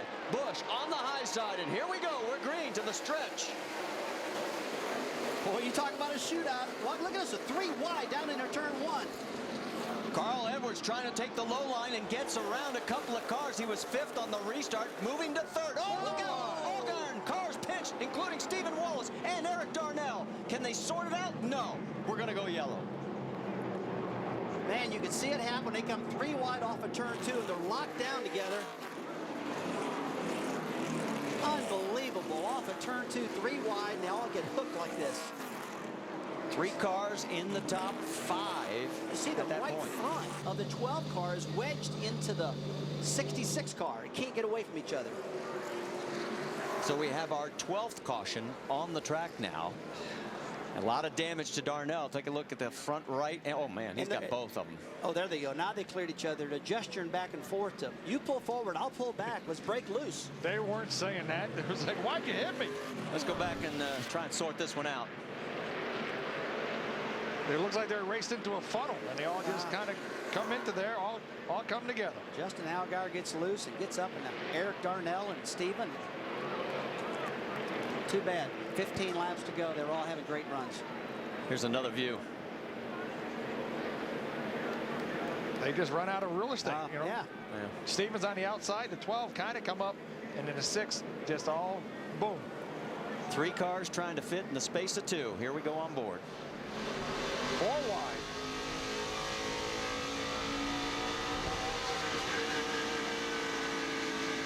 Well, you can actually tell that the 6 car kind of wedged himself in between these 2 guys. And the 12 hasn't lifted yet. He lifted all the way down to turn 1. I'll tell you what, they're trying to stay off the wall, Randy. Yeah, well, sometimes, you know, like you said, video games, it's not a video game. No. Well, there is Steven. He's made it back to pit lane, and here comes Justin Allgaier. And this equals the most cautions this season. We had 12 at Las Vegas. We've had 12 today here at Iowa. What do you think? I think the 88 is going to have a different pit restart this time. Let's check in on the crew chiefs. Rick? Standing by with Tony Uri Sr. You guys made the gamble to stay out. It looks like that pays off. The question is, do you have anything left for Kyle Busch? Well, all his cautions are just helping Kyle out because his car runs good on cold tires. And, I mean, that's why he pitted. Our car runs the same speed. It don't matter what tires are on it. So after a caution, when it cools down, we can sit there and run 80s, you know, and that's as fast as our car runs all day. So we just made the decision to stay out and not take a gamble on losing track position, having to fight our way back through there again. It's just a question now is whether there's enough laps left. Mike? And catching up with the leaders crew chief right now, Jason Ratcliffe, what do you guys need to do to hold the 88 off? We need to get a good restart. You know, the outside line seems to be like the preferred line. So if we can get a good start and get him clear down the backstretch, it's a tough place to pass when you got cars that are really equal. We've seen that all day today. Great racetrack. I mean, there's 2 grooves. You can run side by side for laps. So we'll see. Hopefully we can get a little lead here and get out front and hold them off. And to give you guys a sense of emotion, there's quite a bit of tension here in the 18 kit. Well, think about this. Here's Kyle Busch, started in the back of the field in the lead. Look at the car in 3rd place, started in the back of the field. Carl Edwards, who won last week from 42nd all the way to the point. And question is, do you think Carl has anything for these 2? Well, I think the only reason Carl will have anything for him if the 2 in front of him take each other out. If they get bobbled up and they get into each other, boy, you better look out. With the 3 lanes here, Carl's on the bottom. He's worked the bottom all day. If those 2 guys get together, they go up the racetrack, Carl's going to the bottom, baby. Better look out. They widen this track out right now. They got rubber built up the bottom to the top. It's a clear track. It's like you said, guys, they can run 3 lanes out there, and it won't surprise me if all these guys go everywhere. You saw 3 wide a little while ago. It didn't work, but it was about to, wasn't it? All right, before we go back to green flag racing, let's give some more tip of the hats. Remember Scott Lagasse? He is out of that right in the right side of your screen. There he is in the 11 car. He is up to 6th position. He leaves this ride. He wanted to get a good spot, and he has done extremely well today with that number 11 machine. Same thing with Kelly Byers. Kelly Byers is a short track ace. Run a couple seasons for the Nationwide team for JTG. He's back here with Braun Racing. Man, great job for Kelly Byers. He's running in 5th, and Kenny Wallace is up to 7th. So 3 guys that needed some good runs and have gotten them today.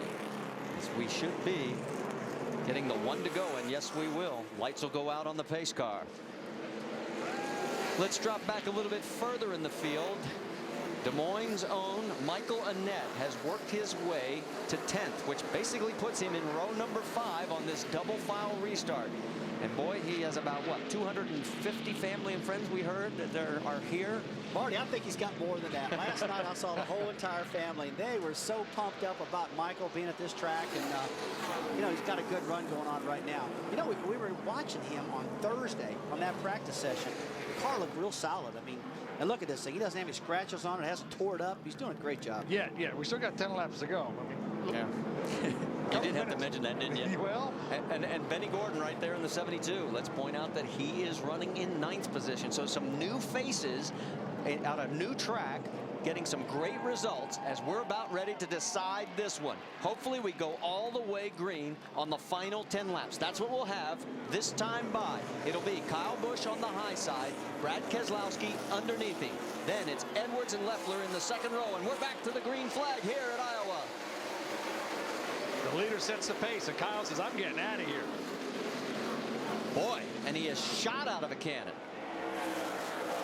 Leffler on the high side, taking 3rd away from Carl, so that is a setback for Edwards.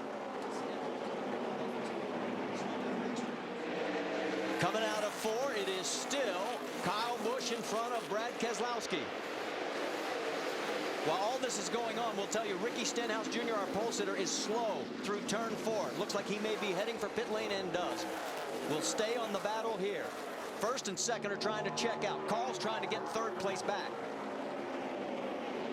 Well, they got 9 laps to go. They got to get it done right now. And you see the 88 car getting his nose underneath Kyle Busch. It's not over. It's a drag race. Oh, at the stripe. Who has the lead this time by? Keselowski officially is given credit for the lead, and he clears him heading through 2. So all of a sudden, Keselowski Chevrolet comes to life. Boy, that missing happy hour last night might not have been a bad thing for these guys. I tell you, that's just what he needed to get this thing out in front. And now he can guard the top of the track, guard the bottom lane. He could drive with his mirror right now for the next 8 laps. Boy, these fans are going crazy. I'm not sure if they're that much Brad Keselowski fans or they're anti-Kyle Busch fans. No matter what happens, if it stays the same, Kyle Busch is going to tie another record. It'll be 9 races in a row where he will have finished 1st or 2nd. Jack Ingram holds the mark. If nothing changes, he's guaranteed to tying that mark. I guarantee you, though, he wants to be 1st. And this time by, here we go, 6 laps to go. Let's get the latest on the 88. Rick. Well, think about this. Tony Eury said that the Brad car was not as good on these tires. That means this is all Brad doing this right now. He's overcoming his tire problem and managing to pull off the lead. And he is holding on to it through turns 3 and 4. This time by, it'll be 5 laps to go, and not a single person in these grandstands is seated. Right up, tucked underneath him is Kyle Busch. Down into 1. They're still nose to tail. Rusty, one of the things that you're taught at an early age, never look in the mirror when you're in the lead. And look at this. He's going to the bottom right now. He chose the bottom lane, the 18 car, Kyle Busch. Down into 3. Can he make it stick, or does he have to feather to hold onto the race line? High side seems to have it, and it is Keselowski. This time by, 4 laps to go. Brad has kind of moved up into Kyle's lane. Kyle can't run the bottom as good as Brad can. Brad seen him coming. He's not taking your lane away. He is trying. The 18 cars really got some momentum off of turn 2 and down the back straightaway, trying to run him down as he get into 3. Keselowski with about 2 car lengths on the 18 of Kyle Busch. They come out of 4. This time by, 3 laps remaining. Down into 3, or down into 1 again, and take a look. The middle lane is where Kyle has to run right now, and Brad has been able to get to the bottom of the racetrack. Brad's tires have been wonderful. His car is really hooked up. The older tires, the hotter tires, the quicker the 88 is. Let's listen to the crowd as they come by with now 2 laps remaining. Down into 1 again, that low line, and boy, he is just able to hug the bottom. Right now, Marty's got the opportunity to look in his mirror, block him off if he's got to. He can see where Kyle's going to go, and he'll move that baby right up in front of him and block that line. But right now, from what I'd seen, he just got a faster car, about 1/10 of a second faster than Kyle Busch right now. White flag is out. Listen to the crowd. 7/8 of a mile to traverse for the 88 of Brad Keselowski. And who says you need practice? We're talking about practice, boys. Down the back straightaway the last time into turn number 3 with plenty of air to spare. The 88 of Brad Keselowski with his second win and an inaugural win at Iowa. What a big wing that was. Kyle Busch second, Jason Leffler third, Carl Edwards fourth, Kelly Byers fifth, Jason Keller up to 6th at the end, Kenny Wallace 7th, McDowell 8th, Lagacy 9th, and Stephen Light rounds out your top 10. For 2 days, we've been hearing that tires didn't matter. Tires didn't matter. He was 105 laps on his tires. Let's hear from Pops. What a great decision to keep him out. Like I said, you either look like the GOAT or you're a genius. Pops is the genius, Rick. Pops just got Gatorade dumped on him up here on the stand. All right, well, with the last yellow, you were saying you were worried. You didn't think he had the tires to do it. How'd he do it? Well, I mean, like I said before, our car run the same speed. It didn't matter where they had new tires or old tires. And I think the air pressure on new tires hurt us worse than the old tires did. So, you know, we had plenty of time to talk about it. We had about 3 laps there, and you know, it was good to bring that GoDaddy Chevrolet here to Iowa and win in the backyard of GoDaddy. So you look pretty emotional when that guy went across the line. Well, all wins are emotional. He's backed up against the wall and just burning the cords to the tires in the rear, and boy, what a celebration right now in front of this packed house. He might be running out of gas in that thing, but he don't care. He's going to burn it down. He don't care if the motor's sealed. We're not using this thing again, baby. Man, whenever you win an inaugural race anywhere, it's big, and this is a real big one. Not one person has left this house. Not one person is trying to get on the highway. $135,000 at least, the payday. That's $75,000 nationwide, cash for dash. And there it is right there, the victory celebration beginning.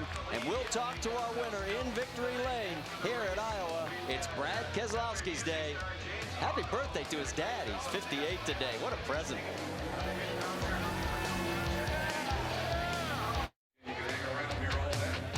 Back here at Iowa Speedway, where Brad Keselowski will go on the first ever trophy to be presented here, his 4th Nationwide Series win in his 90th race and 2nd win of the year. And look at Pops poking his head into the cockpit as he's just resting just a moment, and it's time to head to Victory Lane as the celebration is really going to get rowdy.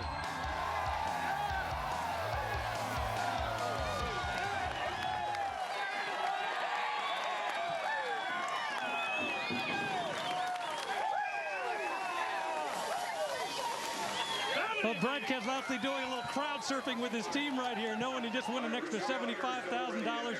We got to talk about that last restart. It's even got his name on it already. The fact that there was some question about whether you had the tires to pull that off at the end. How did you do it?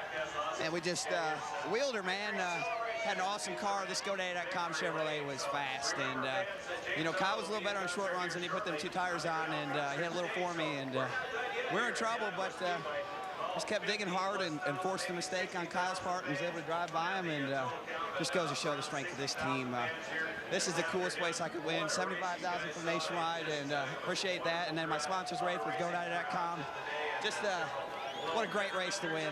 Really shows the strength of this team and where we're heading, and can't wait for more good things to come, that's for sure. Appreciate all these fans that came out here, man. This place deserves a cup race. They really do. I mean, when you get support like we got today from the fans, that just shows how strong this community is. All right, now let's talk about the decision to stay out that last time. I mean, it was a very last-second decision. Did you have doubts about it? Oh, yeah. Of course you're going to have doubts about it. If I finished second, I'd be kicking myself right now. But it worked out, so you know, I'm feeling pretty good about it. All right, the big question is, you didn't even go to the last practice. You were dialed in. How did you get it dialed in so well? Well, you know, Rusty gave me a hard time about that. I kind of was a little upset with you, Rusty, but you know, I guess it showed we were right. And you know, I got to tell you what we did, but it worked. So nothing better than getting the last laugh on Rusty Wallace. Yeah, he's up here going, "Yep, I was wrong. That's okay, Rusty." But you know what? Most of the times it doesn't pay off that way. They were just really on their mark. He did a great job. He's awesome. I mean, he had to stay. It just shows the strength of the team. They're not even practiced to be that strong. But man, what a race! I couldn't believe what I saw. I'm just so happy for this community, for Iowa, to see a race like they saw today. One of the things we talked to Pops early in the race, before the show started, all day Thursday, they practiced for this race. We talked to a lot of guys, and a lot of guys practice Thursday for all kinds of racetracks. Pop says, I'm practicing here. I don't have to go happy hour. Let's go win a race. Well, Mike Massaro has caught up with Kyle Busch. Let's check in with him. And it was a hard-fought effort by Kyle Busch. Came up just a little bit short, but how would you describe that battle with the 88? Good battle, but Pizza Ranch Toyota wasn't good enough today, I guess, or I wasn't good enough, probably me, but we fought tight off all day, and then there at the end we're loose off. So I don't know what to do to win these races, but very, very disappointing, very, very frustrating, and I guess I just come here to finish second at these deals. I know this is little consolation to you, but you did tie a record today. 9 consecutive top 2 finishes. What's it mean to tie Jack Ingram's mark? Just imagine if all those seconds were wins. That would be very impressive. Guys, you can tell that Kyle Busch is pretty disappointed. Well, Mike, we've caught up with Jason Leffler, who started this race and was really, there's no other way to say it, Jason, out to lunch. He told Scott Zipadelli at one time, look, we got to make some radical changes, get me back in the game, and he did. Yeah, he's really good about that. It took us 2 or 3 stops to do it, and man, he just did a great job. I went from having a car that ran for 5 laps and then got so tight I couldn't drive it, and then I had a really good long run car and got up front, which helped quite a bit. And man, what a great place. I got to thank everybody at Great Clips for coming out today, and they support us, and all these fans. I mean, it's an awesome atmosphere, great facility. Rusty Wallace and the Clemens and everybody involved in this deal did a great job, and I've had a lot of fun here at Iowa Speedway and can't wait to come back. Hey, Mike, there was a heck of a battle between Jason Leffler and the guy you're with. Yeah, that would be Carl Edwards, and another top 5 to your credit. But how would you assess the day overall?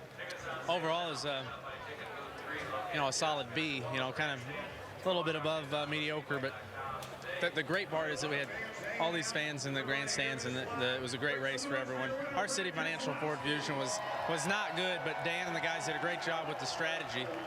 And then that last restart, I thought it's ours to win. I thought we were going to get him, but Brad and Kyle took off, and Leffler even took off from us. So we just got to go back and do our homework. But congrats to Brad. Man, that was a heck of a show. Once I got a couple, views of it back there, and those guys put on a great show. And I thought it was a great first event here at Iowa. And Marty, you heard Carl Edwards give credit to Dan Stillman. They tuned on that race car all afternoon. Yeah, they sure did, and he worked his way up into that top 4 position, and there is the trophy. As for Kyle Busch, you heard him talk about those 7 second-place finishes. He has 6 wins. That's 13 top 2s, and he's disappointed. There is your race winner. NASCAR Nationwide Series at Iowa Speedway is presented by GoDaddy.com, where you can make the web your domain with a .com name for less than $1 a month. And in part by Verizon Wireless. Get the inside track from Penske Racing, race analysis from our drivers, plus highlights and more on VCast.